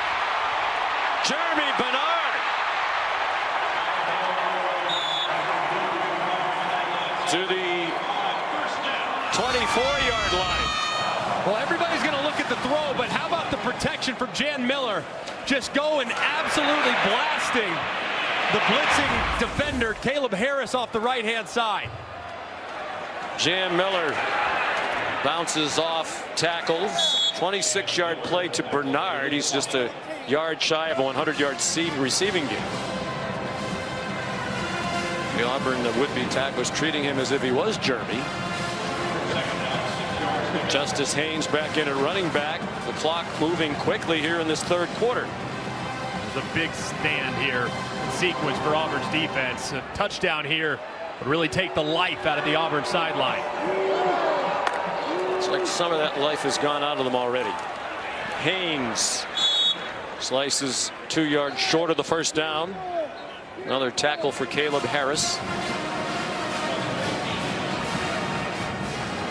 Chuck Jordan, by the way, won 9 Iron Bowls, most among all Auburn coaches. You won't be surprised to know that the most all time, but I'll give you a bonus athletic trivia question. Winningest head coach in the Iron Bowl, either side. I'll say Paul Bear Bryant. Correct. 19-6. Most wins, most games coached. Milroe. Touchdown, Jalen Milroe.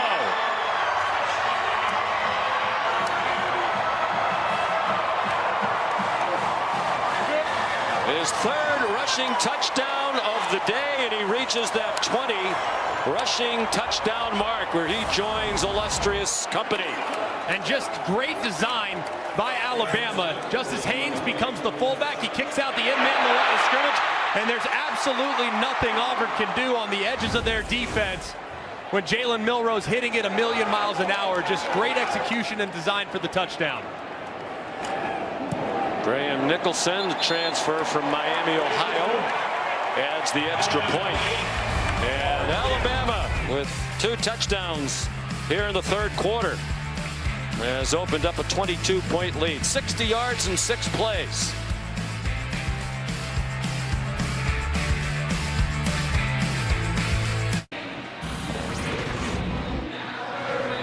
Coming up next, Quinn Ewers and the Texas Longhorns in College Station as they renew the rivalry at Texas A&M. First meeting between those 2 in-state rivals since 2011. The winner on to meet Georgia in the Southeastern Conference Championship game next Saturday at 4 from Atlanta right here on ABC. What a game Georgia was involved in last night. It didn't impact their situation in the SEC because it was a non-conference game against Georgia Tech. They rallied from 17-0 down, won in 8 overtimes. By the way, how many timeouts do you get in the overtime? 100? That's one thing they need to change. Connor Talty, the touchback. Here's the college football playoff rankings. A flag down here. Some activity after the whistle. Going to be fascinating to see how far Ohio State falls. Probably outside of home field advantage. That'll be one thing worth watching on Tuesday. Stunning. They just can't beat Michigan. Ryan Day, the thing that hangs around his neck. After the play, personal foul, late hit, receiving team number 84. The penalty will be enforced half the distance from the touchback spot. First down, Auburn. Micah Riley called for the penalty. Number 84 is tough to find. It looks like it's kind of right here in the scrum. Go look. Just pushes the Alabama player. Stupid. This doesn't make any sense. Really completely unnecessary. Well, it's completely come apart for Auburn here in the third quarter. The total yards are 135 to -2. The points are 14 zip for Alabama. And Auburn is in a heap of trouble. And it continues. Malcolm Simmons a drop. These playoff rankings brought to you by Capital One. And now there is a skirmish. We'll get back to this. But there is a skirmish over behind the Auburn sideline. Devontae Smith at the center of it. And he's being led away by Zabian Brown. And here they go again.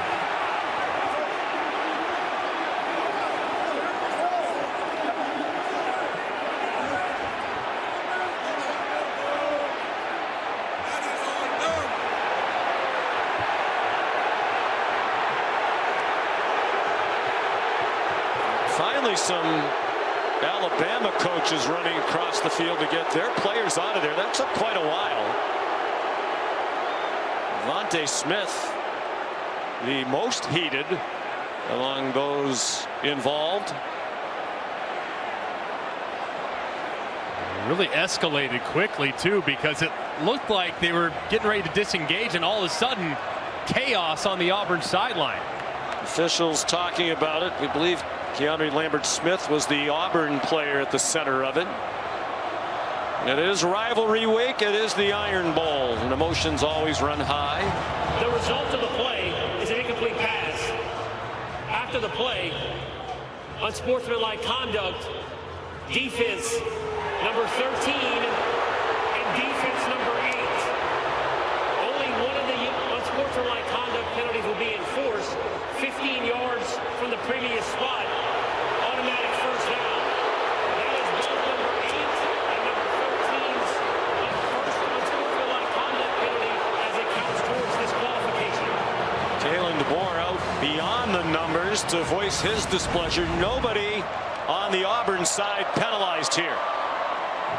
Just watch it here as number 8 up top above Keandre Lambert-Smith. That's Devontae Smith just continuing to go at it.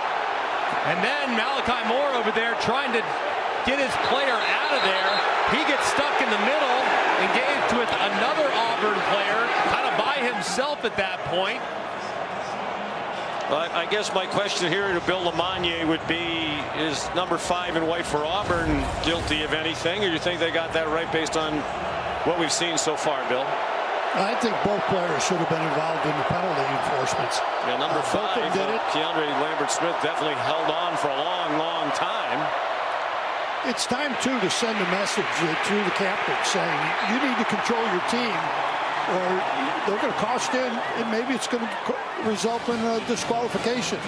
Well, they have Smith out of the game to the Alabama coaches trying to get him to calm down. Cam Coleman tackled by Deshaun Jones, who's in for Smith.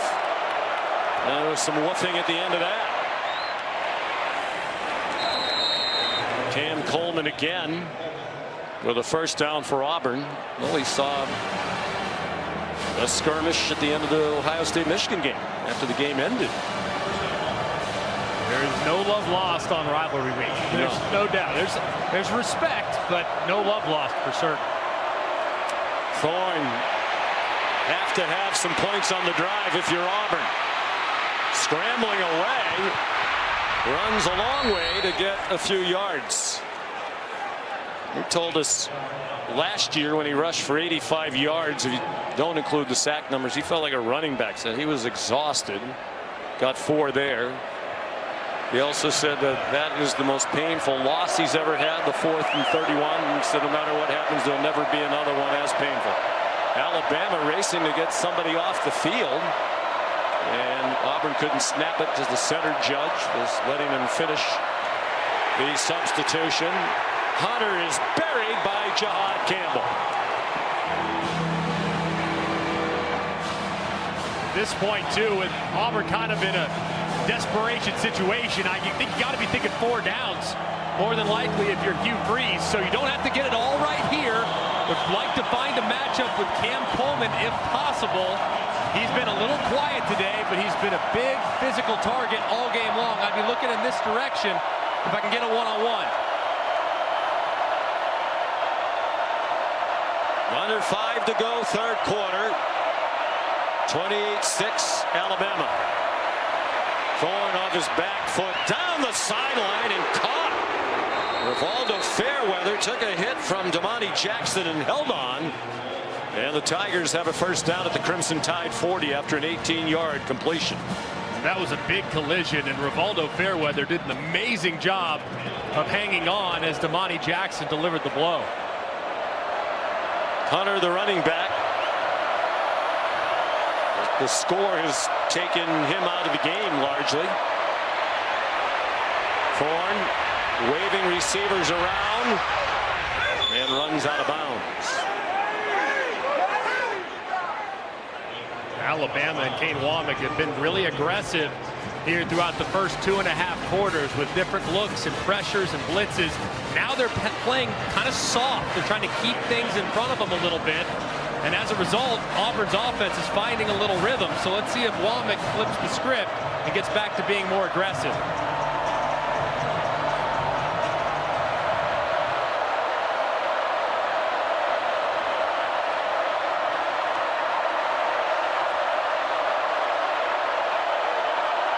Thorne changing the play. The play clock down to 1. Hunter collared, but he got enough for the first down. Jordan Renaud in on the stop.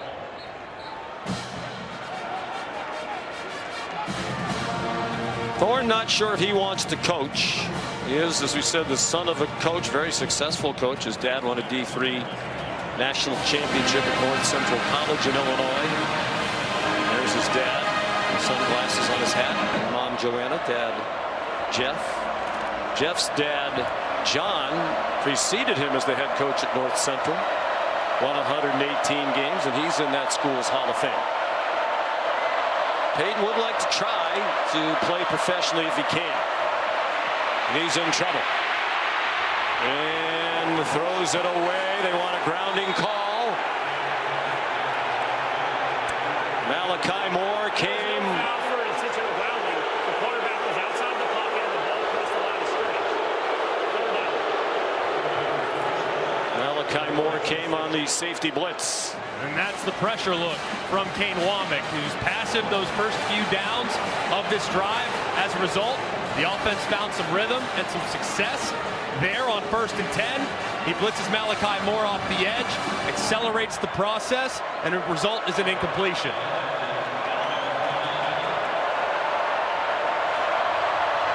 The 5th time today, Peyton Thorne's had to throw one away under pressure. One of those was on 4th down in the first half. This is 2nd and 10. Another pressure look from Alabama. 2 linebackers walked up. And the play clock is run out.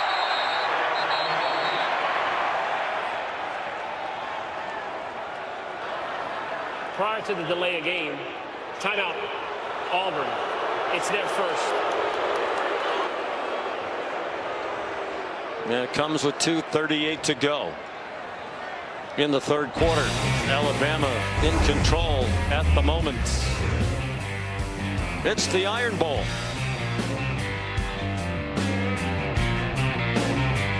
The first for Kalen DeBoer as head coach of the Tide.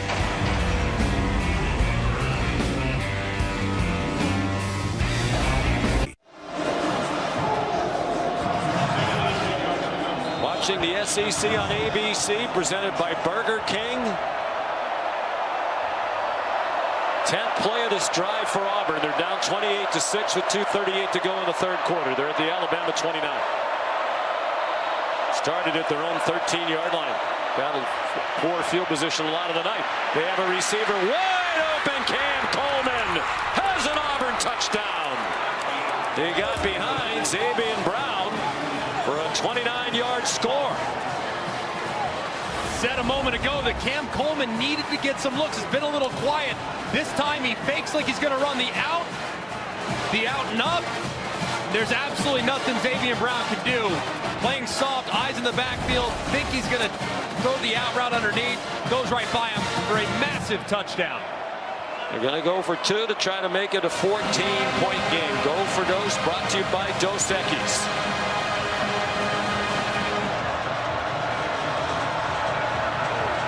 Had to have it, they got it. 87 yards and 10 plays.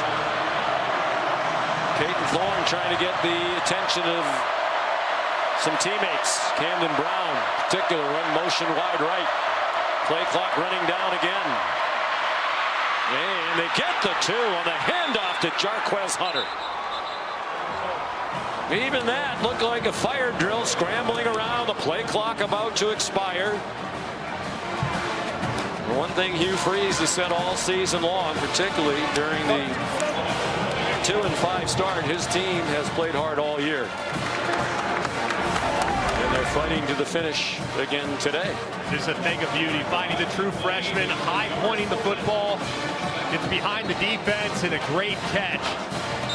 Finally takes advantage of some one-on-one. It's a little chirpy, and then Auburn fans have to be wondering, had they just handed it to Hunter at the end of the first half from the 2-yard line, maybe this would have happened. They do it there for the 2-point conversion to make it a 2-score game. Massive answer for Peyton Thorne and the Tigers. Thorne's 21st touchdown pass of the year, the 8th touchdown reception for Coleman. 6 of those have come in the last 3 games.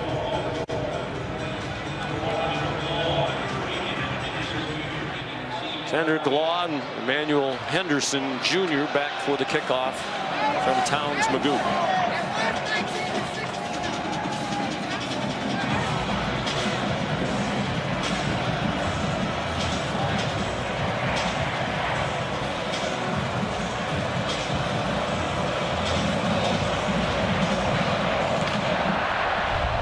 Line drive kickoff. Law caught it at the 4. Has some room outside. And crossed the 30. There is a flag down back at the 21. Far side of the field. The official just moved it to the 20, and the indication is it's a hold against Alabama. During the return, holding number 87. 10-yard penalty from the spot of the foul. First down, Alabama. Danny Lewis Jr. called for the penalty. Here's Kevin. Sean, Miami's 21-point lead is gone, and now they're trailing at Syracuse. Boog, here we go. Devin Grant, right place, right time, doing the right thing there on defense. Really good job. One guy makes the tackle. Always beat it to ball, strip, scoop, take it to the house, and the carrier dome is rocking. Xavier Restrepo fumbled that ball, so Miami gets it, and now they respond here, Dan. Restrepo with a big gain. Outstanding man coverage. You get a crossing route. Beautiful throw by Cam Ward. Fields the first team to 55 wins. Taken down at the 1 right now, so Miami driving over on ESPN. Back to you. Win sends the Canes to the ACC title game against SMU. If they lose, Clemson takes on SMU. Jam Miller out across the 15. They would think, obviously, in the situation Alabama's in, about a 20% chance right now in the All-State playoff predictor to make the playoff. Any loss by a team ahead of them would help. So the Bama fans cheering for Syracuse. Yeah, cheering for chaos everywhere. I think if you're an Alabama fan, just not getting enough of it today. From their vantage point, Tennessee fell behind early at Vanderbilt, but came back to win. Over the middle, very close to the first down, is Josh Cuevas. He's marked down just short. Here's Molly. Well, Sean, Alabama players haven't given up the hope of making it to the 12-team playoff. Their message this week is we still have a chance. Malachi Moore said, I don't care if it's a 2% chance. It's a chance. We're still going to keep fighting. Jam Miller gets the first down. Isaiah Rakes made the tackle. A big first down. Running clock with a 2-touchdown lead as we're approaching 16 minutes to go. Alabama's been pretty good in the second half, controlling the line of scrimmage and establishing the run.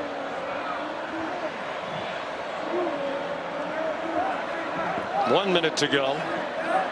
Third quarter. Auburn showing blitz, and they bring it from the corner.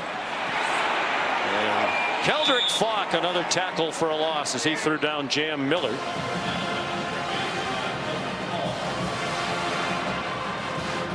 Loss of 4.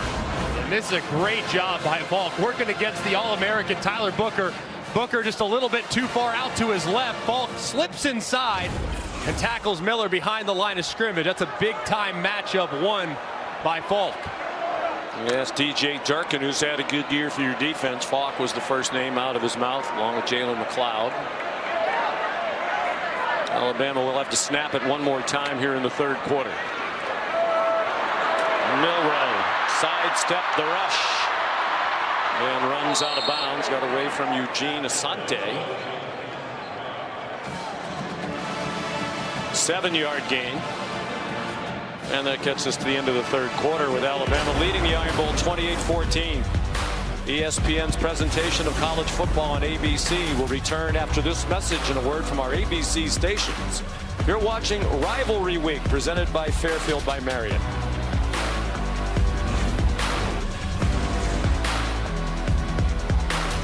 You know, it goes both ways, but you know, we just need to settle in here, and the next couple of possessions are going to be big, both sides of the ball. All right, thank you, Coach. No, thank you.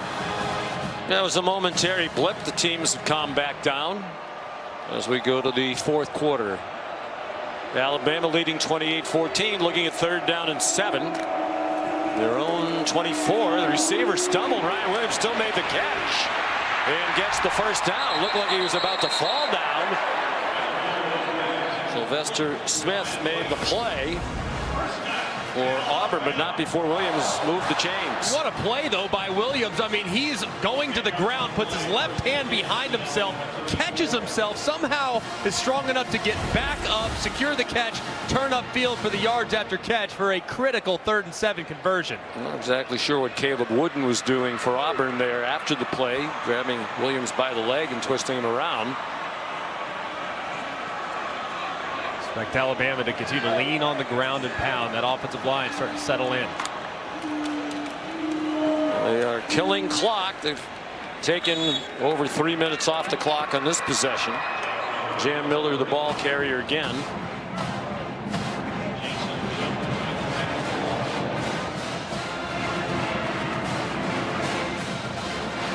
Jalen Milroe, 3 rushing touchdowns. First player on either side to do that in an Iron Bowl since Sean Alexander of Alabama had 3 in 1999. A game won by the Tide at Auburn, 28-17. For the most part, it's been the very good Jalen Milroe today. A couple of turnovers, the blemish. Designed run for him. And it's Caleb Wooden again. A little extra shove along the sideline. 3rd and 2 now. Alabama's gone to a very similar play 2 times now. Once for a big conversion, once for a touchdown. They fake it to the running back. He becomes the lead blocker, and Jalen Milroe follows that running back right to the hole. Let's see if they go to the well a 3rd time against DJ Durkin's defense, which has watched Alabama convert on its last 6 third downs.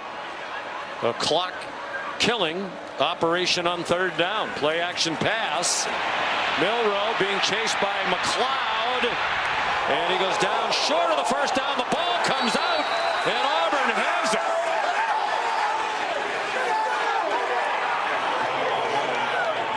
Falk recovered the fumble.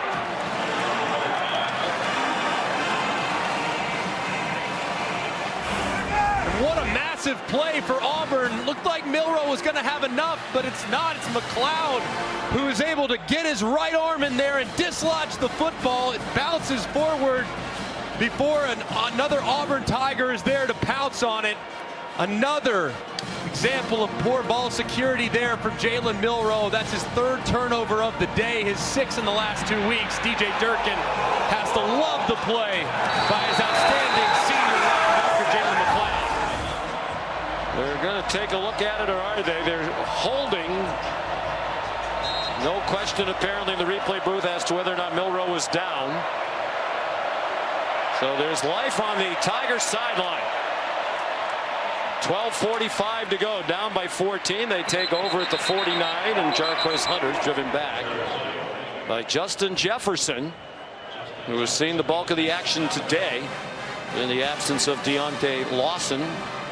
Jefferson wearing the green dot on his helmet as well. The communication from Kane Womack. They had faith he'd be able to do the job. Thorne out wide. Keandre Lambert-Smith waves his way down to the 30-yard line. Deshaun Jones the tackle. 17, and all of a sudden palpable anxiety in the stadium. And this soft coverage from Alabama has been a little bit of a problem the last couple series for the Tide. It's a missed tackle on the outside and plenty of run after catch for Lambert-Smith. Tim Keenan is the injured Alabama player.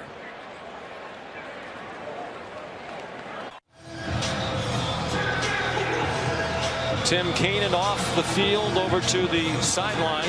He's now getting back on his feet.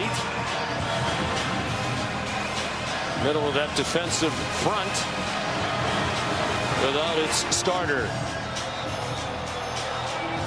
Auburn on the move. 12 minutes to go after the 4th Alabama turnover. Peyton Thorne has him 1st and 10. They're at the Crimson Tide 30. This is a double pass. Hunter fires into a crowd. Intercepted. Picked off They went into the bag of tricks, and Alabama was not fooled. Hunter threw it into a crowd.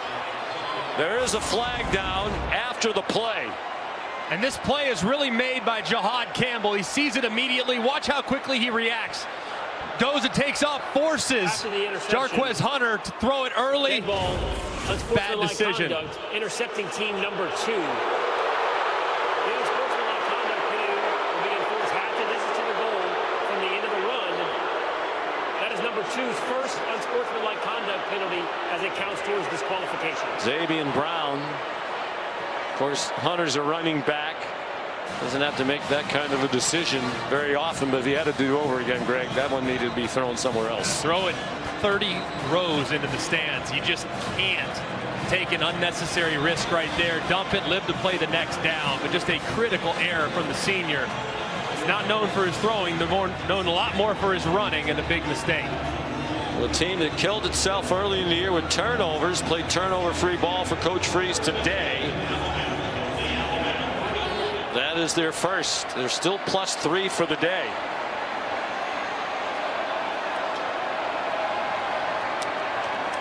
After the penalty, back inside their own 3, Justice Haynes. Last time Alabama turned it over 4 times in the game was 2022 against Texas A&M, which was Jalen Milroe's first start, his only start of that season. They still managed to win 24-20. Wild game too, all the way down to the finish. And Alabama just on a terrible run of turnovers these last couple weeks. Cost them dearly last week at Oklahoma against the 5-5 Oklahoma team. Milroe brought down at the 3. Zykevius Walker there for a 4-yard loss. Big down here for the Auburn defense. Offense makes a critical mistake after the turnover. They turn it back over. And now DJ Durkin, and a chance to get the ball back to his offense around midfield. Let's see if they decide to heat up Jalen Milroe here.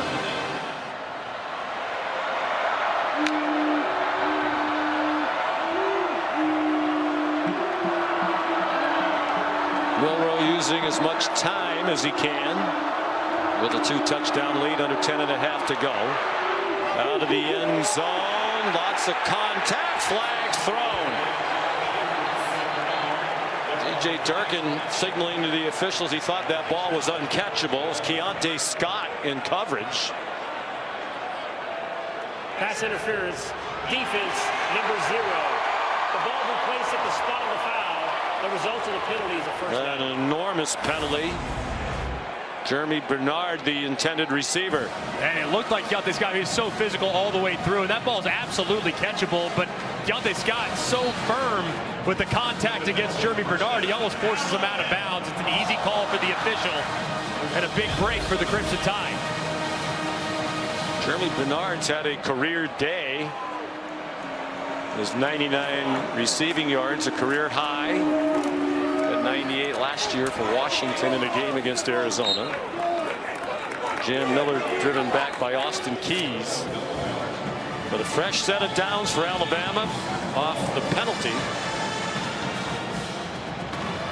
Got to continue to lean on the run game for Kalen DeBoer and favor the left side of that offensive line. You have 2 All-Americans and Tyler Booker and Caden Proctor, your left guard and left tackle respectively. You're going to run it in their direction. Let them win you the game. Tyler Booker, the terrific left guard's a junior, but Kalen DeBoer thinks that this is likely his last season. Very highly rated by the NFL people. As is the center, Parker Brailsford, who Mel Kiper has rated as the 4th best center in the country. Jared Wilson of Georgia, Jonah Monheim, the USC, and Drew Kendall from Boston College. BC legacy. His dad Pete, a terrific player for the Eagles and a long NFL career. Milroe, nice catch. And that gets Bernard over 100 yards receiving for the first time in his career with a 10-yard gain. And another Alabama first down. And just a beautiful route by Jeremy Bernard. Look at how he sets up the defender. It's an option route. He can run to the inside. He can run vertical. He can sit it down, or he can break it to the outside. You saw that shimmy at the top of the stem. He breaks it to the sideline. Milroe knows exactly where he's going. And he's now reeled in a career-high 109 receiving yards in his first career Iron Bowl.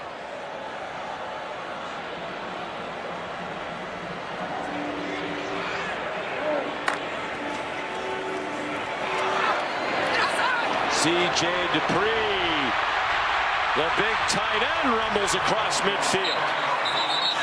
Caleb Harris chopped him down. There's a flag at the 40-yard line, far sideline, and they're walking back. I think they're going to get Jeremy Bernard, a receiver on the outside, for a hold. Holding, offense number 5. A 10-yard penalty will be expulsion from the spot of the foul. Remains first down. Jeremy Bernard engaged with the defender up at the top right there. And as Dupree works back to the inside, you can see that right hand holding on just a little bit too long from the progressive pylon cam. And a good call by the official, but since it was so far downfield, it'll be 1st and 8 now after the penalty.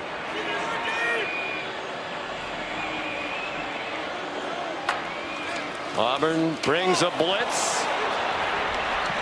Milroe breaks tackles and runs out of bounds with another Crimson Tide first down.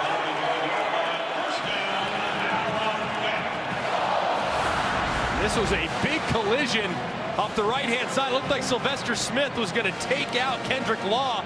Milroe at the last second decides to pull it, makes a couple guys miss, and gets to the outside. That was a great decision by Jalen Milroe on the jet sweep read, because had he handed it off, it would have been a massive blow-up in the backfield.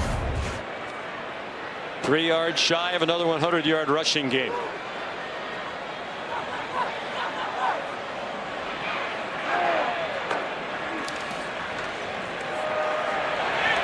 Patient run by Jam Miller.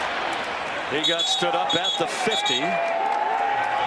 But they're running plenty of clock. This drive approaching 5 minutes long. It will be by the time they snap it next. Dorian Mausi, the transfer from Duke, made the tackle for the Tigers. I think the big communication point, if you're Alabama, no need to be in a hurry and double over the football. Auburn's doing a good job of swiping at it today. Miller stopped short of the first down.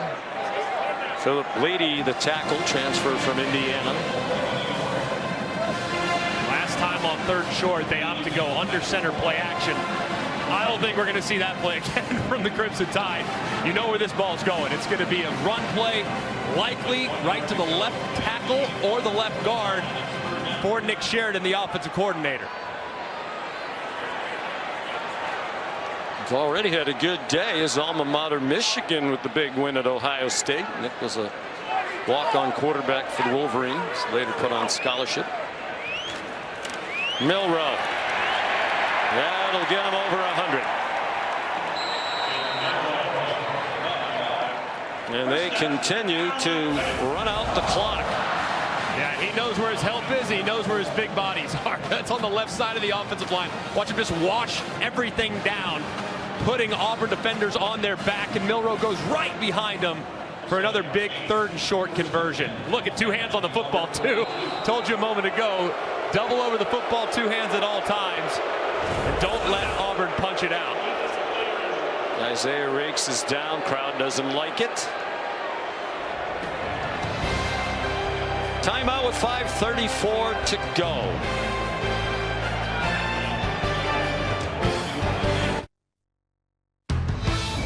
The SEC on ABC is presented by Burger King. They're here. 3 new delicious Whopper sandwiches created by fans. Get to BK now. And in part by the Wells Fargo Active Cash Credit Card. Be a 2%er. Earn unlimited 2% cash rewards on purchases. Terms apply. Some of the memorable special teams moments in this rivalry. Punt, Bama punt back in 1972. Auburn blocked 2 punts, returned them both for TDs, a win Saw the kick from Van Kiffen. The winner's time expired in 1985. And of course, the kick 6. Chris Davis, 109 yards of the missed field goal in the final play of the game as Auburn won 34-28.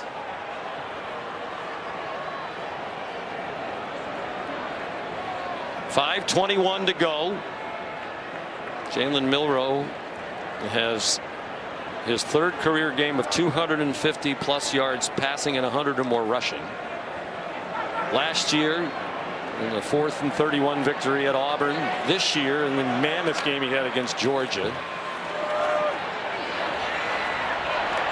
Jam Miller stumbles down for a loss. There's been only one other 250 and 100 game in Alabama history. It was not, to my surprise, Greg McElroy. Might have had negative 100 rushing. Jalen Hurts in 2016 against Mississippi State. I'm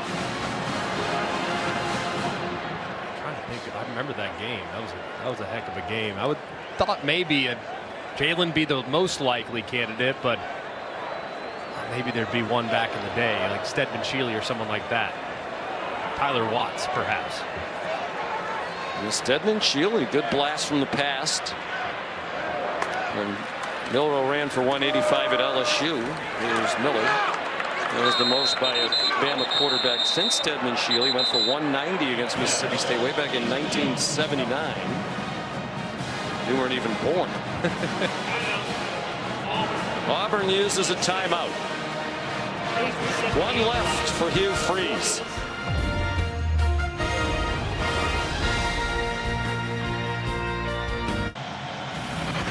Take a look at the AT&T connected cam, and this is the 3rd down play that Alabama has run with great success. They just run that running back right across the formation. He becomes the fullback essentially. Same play here, 3rd down and 2, 3rd down and 3. They changed the blocking responsibility just ever so slightly there, and it's led to really big gains. I would go with the exact same play here. If I'm Alabama, I hold it in my quarterback's hands, don't take any unnecessary risk through the air. I'd run that exact same play and see if Auburn could find a way to stop it.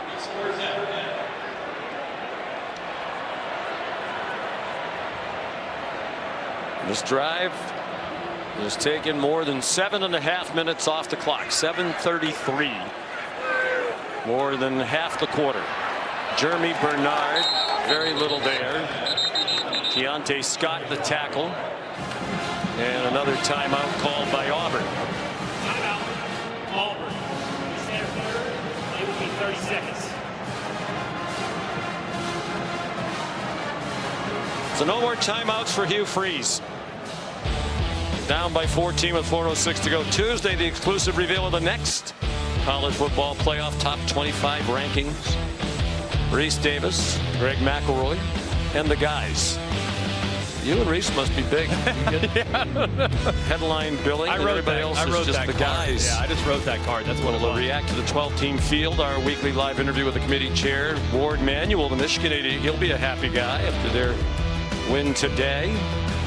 7 p.m. on ESPN. Yes, the Harvard or Central New York leading against Miami with about 2 minutes to go up at JMA Wireless Dome. The second Alabama punt, and it's executed to perfection by James Burnip and the coverage team. Emmanuel Henderson Jr. 38-yard punt. So Alabama leading by 2 touchdowns, looking in good shape to win their 5th straight Iron Bowl, and then they'll have to wait and see what happens. You know, you would think that would help a lot. Should Miami lose? Yeah. We shall see. Oh, well, especially with Clemson losing now. If Clemson's now in the ACC championship game, and then SMU, if they beat SMU, would that be potentially enough to knock SMU behind a 3-loss I think the thing that would help Alabama most is Clemson goes to the championship game. SMU beats them. SMU's clearly, they'd have the automatic bid. Then you'd have a 4-loss Clemson team and a 2-loss Miami team should they lose at Syracuse today. And then the question, at least head-to-head, right, becomes, is a 3-loss Alabama team more worthy than a 2-loss Miami team? Now, certainly Alabama has much better wins.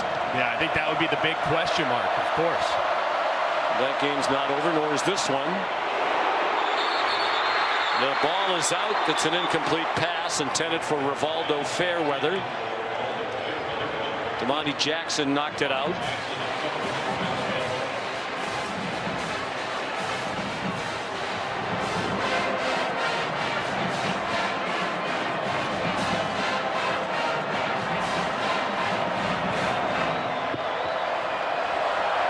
So out to the 14-yard line. Auburn on the 11-yard completion to Cam Coleman. On his 6th catch of the day. They're running out of time, the Tigers. 3:33 to go. Down by 14. Some twisting in front. They got in front of Thorne. He escaped. Now he's across the line. Gets a block from Keandre Lambert-Smith. And slides down short of the first down. James Smith looked like he had a chance to get Thorne behind the line of scrimmage and did not. It turned out to be an 8-yard gain. Yeah, they need to get the 3rd down here and then start taking some time. I mean, taking some chunks. I mean, it's a 2-score game and you're around 3 minutes now. I mean, you got to increase the urgency if you get the 1st down here. Crowd roared. They thought Thorne handed it off, but he did not. And he carries for a 1st down. Now you got to hustle, and you got to start getting some chunk yardage. Hugh Freeze, I understand Peyton Thorne's been smart and methodical today, but he's got to take some chances downfield. The only turnover was an interception thrown by the running back, Jarquez Hunter. Thorne again avoids the sack. Throws deep, and it's intercepted. Fairweather was open, but the ball hung in the air, and it's picked off by Zabian Brown.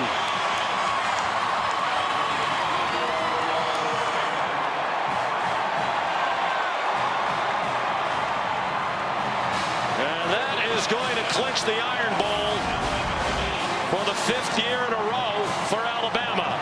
And just a great job by Zabian Brown. If you look at it, looked like there was going to be a chance downfield. I mean, you stop it right there, and Zabian Brown is kind of stuck between 2 wide receivers.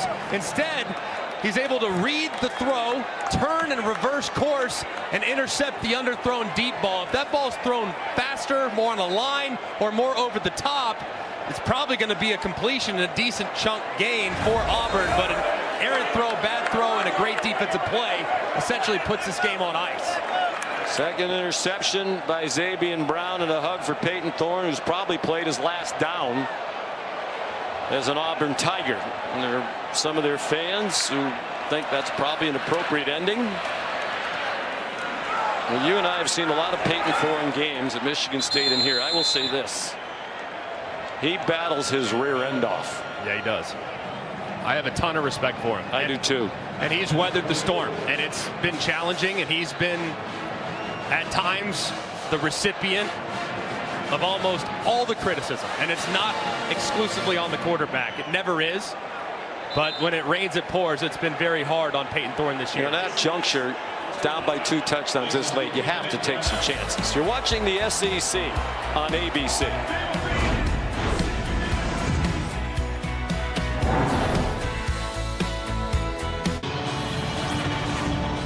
Coming up as soon as we're finished here, Marcel Reed, the terrific redshirt freshman quarterback, leads Texas A&M against Texas. The winner onto the Southeastern Conference Championship game next Saturday to take on Georgia.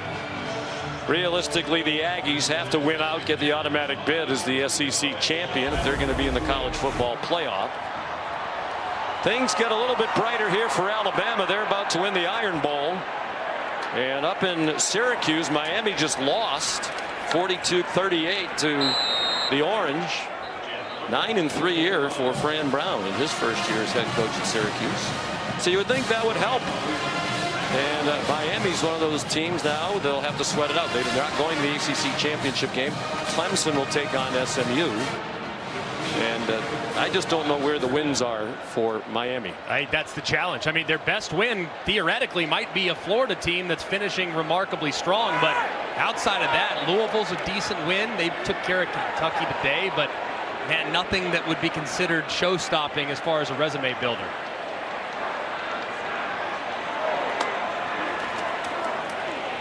Yeah, and that Florida team was a different team at the beginning of the year when Miami played them. It was a disaster. Of course, the case for Alabama, head-to-head really against anybody, the quality of their wins. Win against Georgia. The fourth game of the year. A win against South Carolina, a team that's making a case to be in the CFP. They won convincingly at LSU. But if they don't make it, that loss last week at Oklahoma will stick with them for a long time. Yeah, I think that one and then the Vanderbilt loss. I mean, two losses that are almost hard to comprehend given the way those teams have played most of the year. And I think that's the argument. You're losing to teams that have 5 or 6 losses. So the Milroe family celebrating. It'll be the 9th win. Kalen DeBoer, for all the heat he's taken, will match the most wins in the first year of any Alabama coach. You have to go way back to 1931. And he becomes just the 6th coach on either side since they started playing every year in 1948 to win in his first Iron Bowl. Red Drew, Gene Stallings, Dennis Franchione the last. And only 2 Auburn coaches, Terry Bowden and Gus Malzahn, who made news today, leaving the head coaching job at UCF to go to Florida State as the offensive coordinator.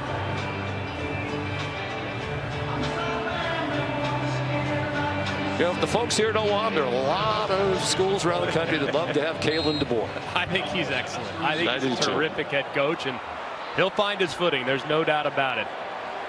He's too good of a coach and has accomplished way too much in his career not to have success at a place that has had success for a very long time. James Burnett punts it away. Malcolm Simmons back deep, and he muffs the punts, and he got back on it. The snapper Neelan Hibbett right there.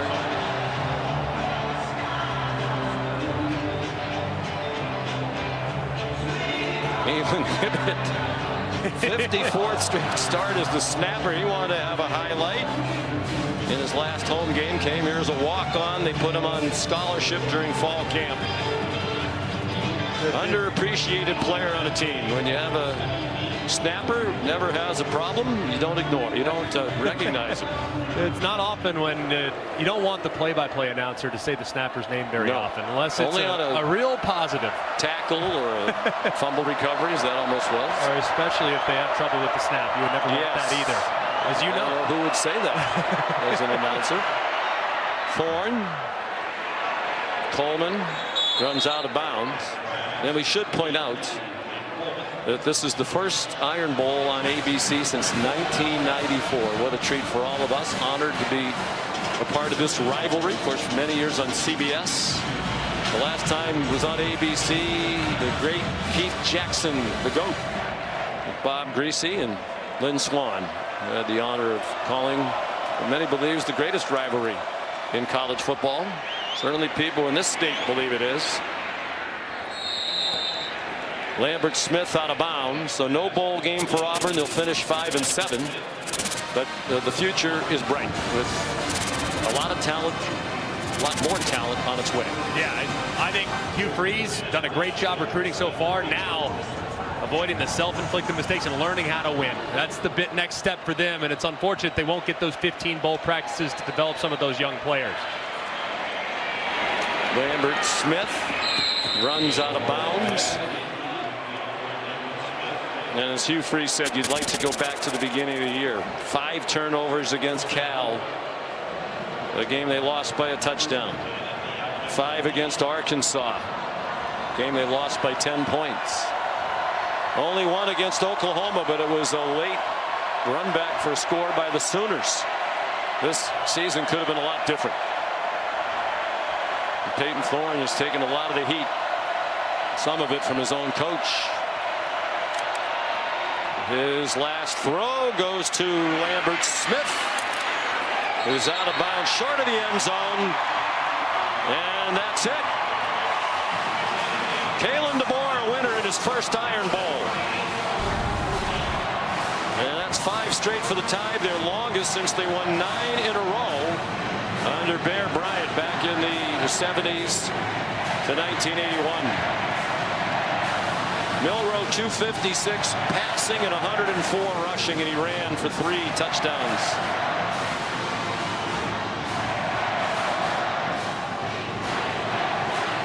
Tom Studzinski, the strength coach for Auburn, with a hug for Kalen DeBoer.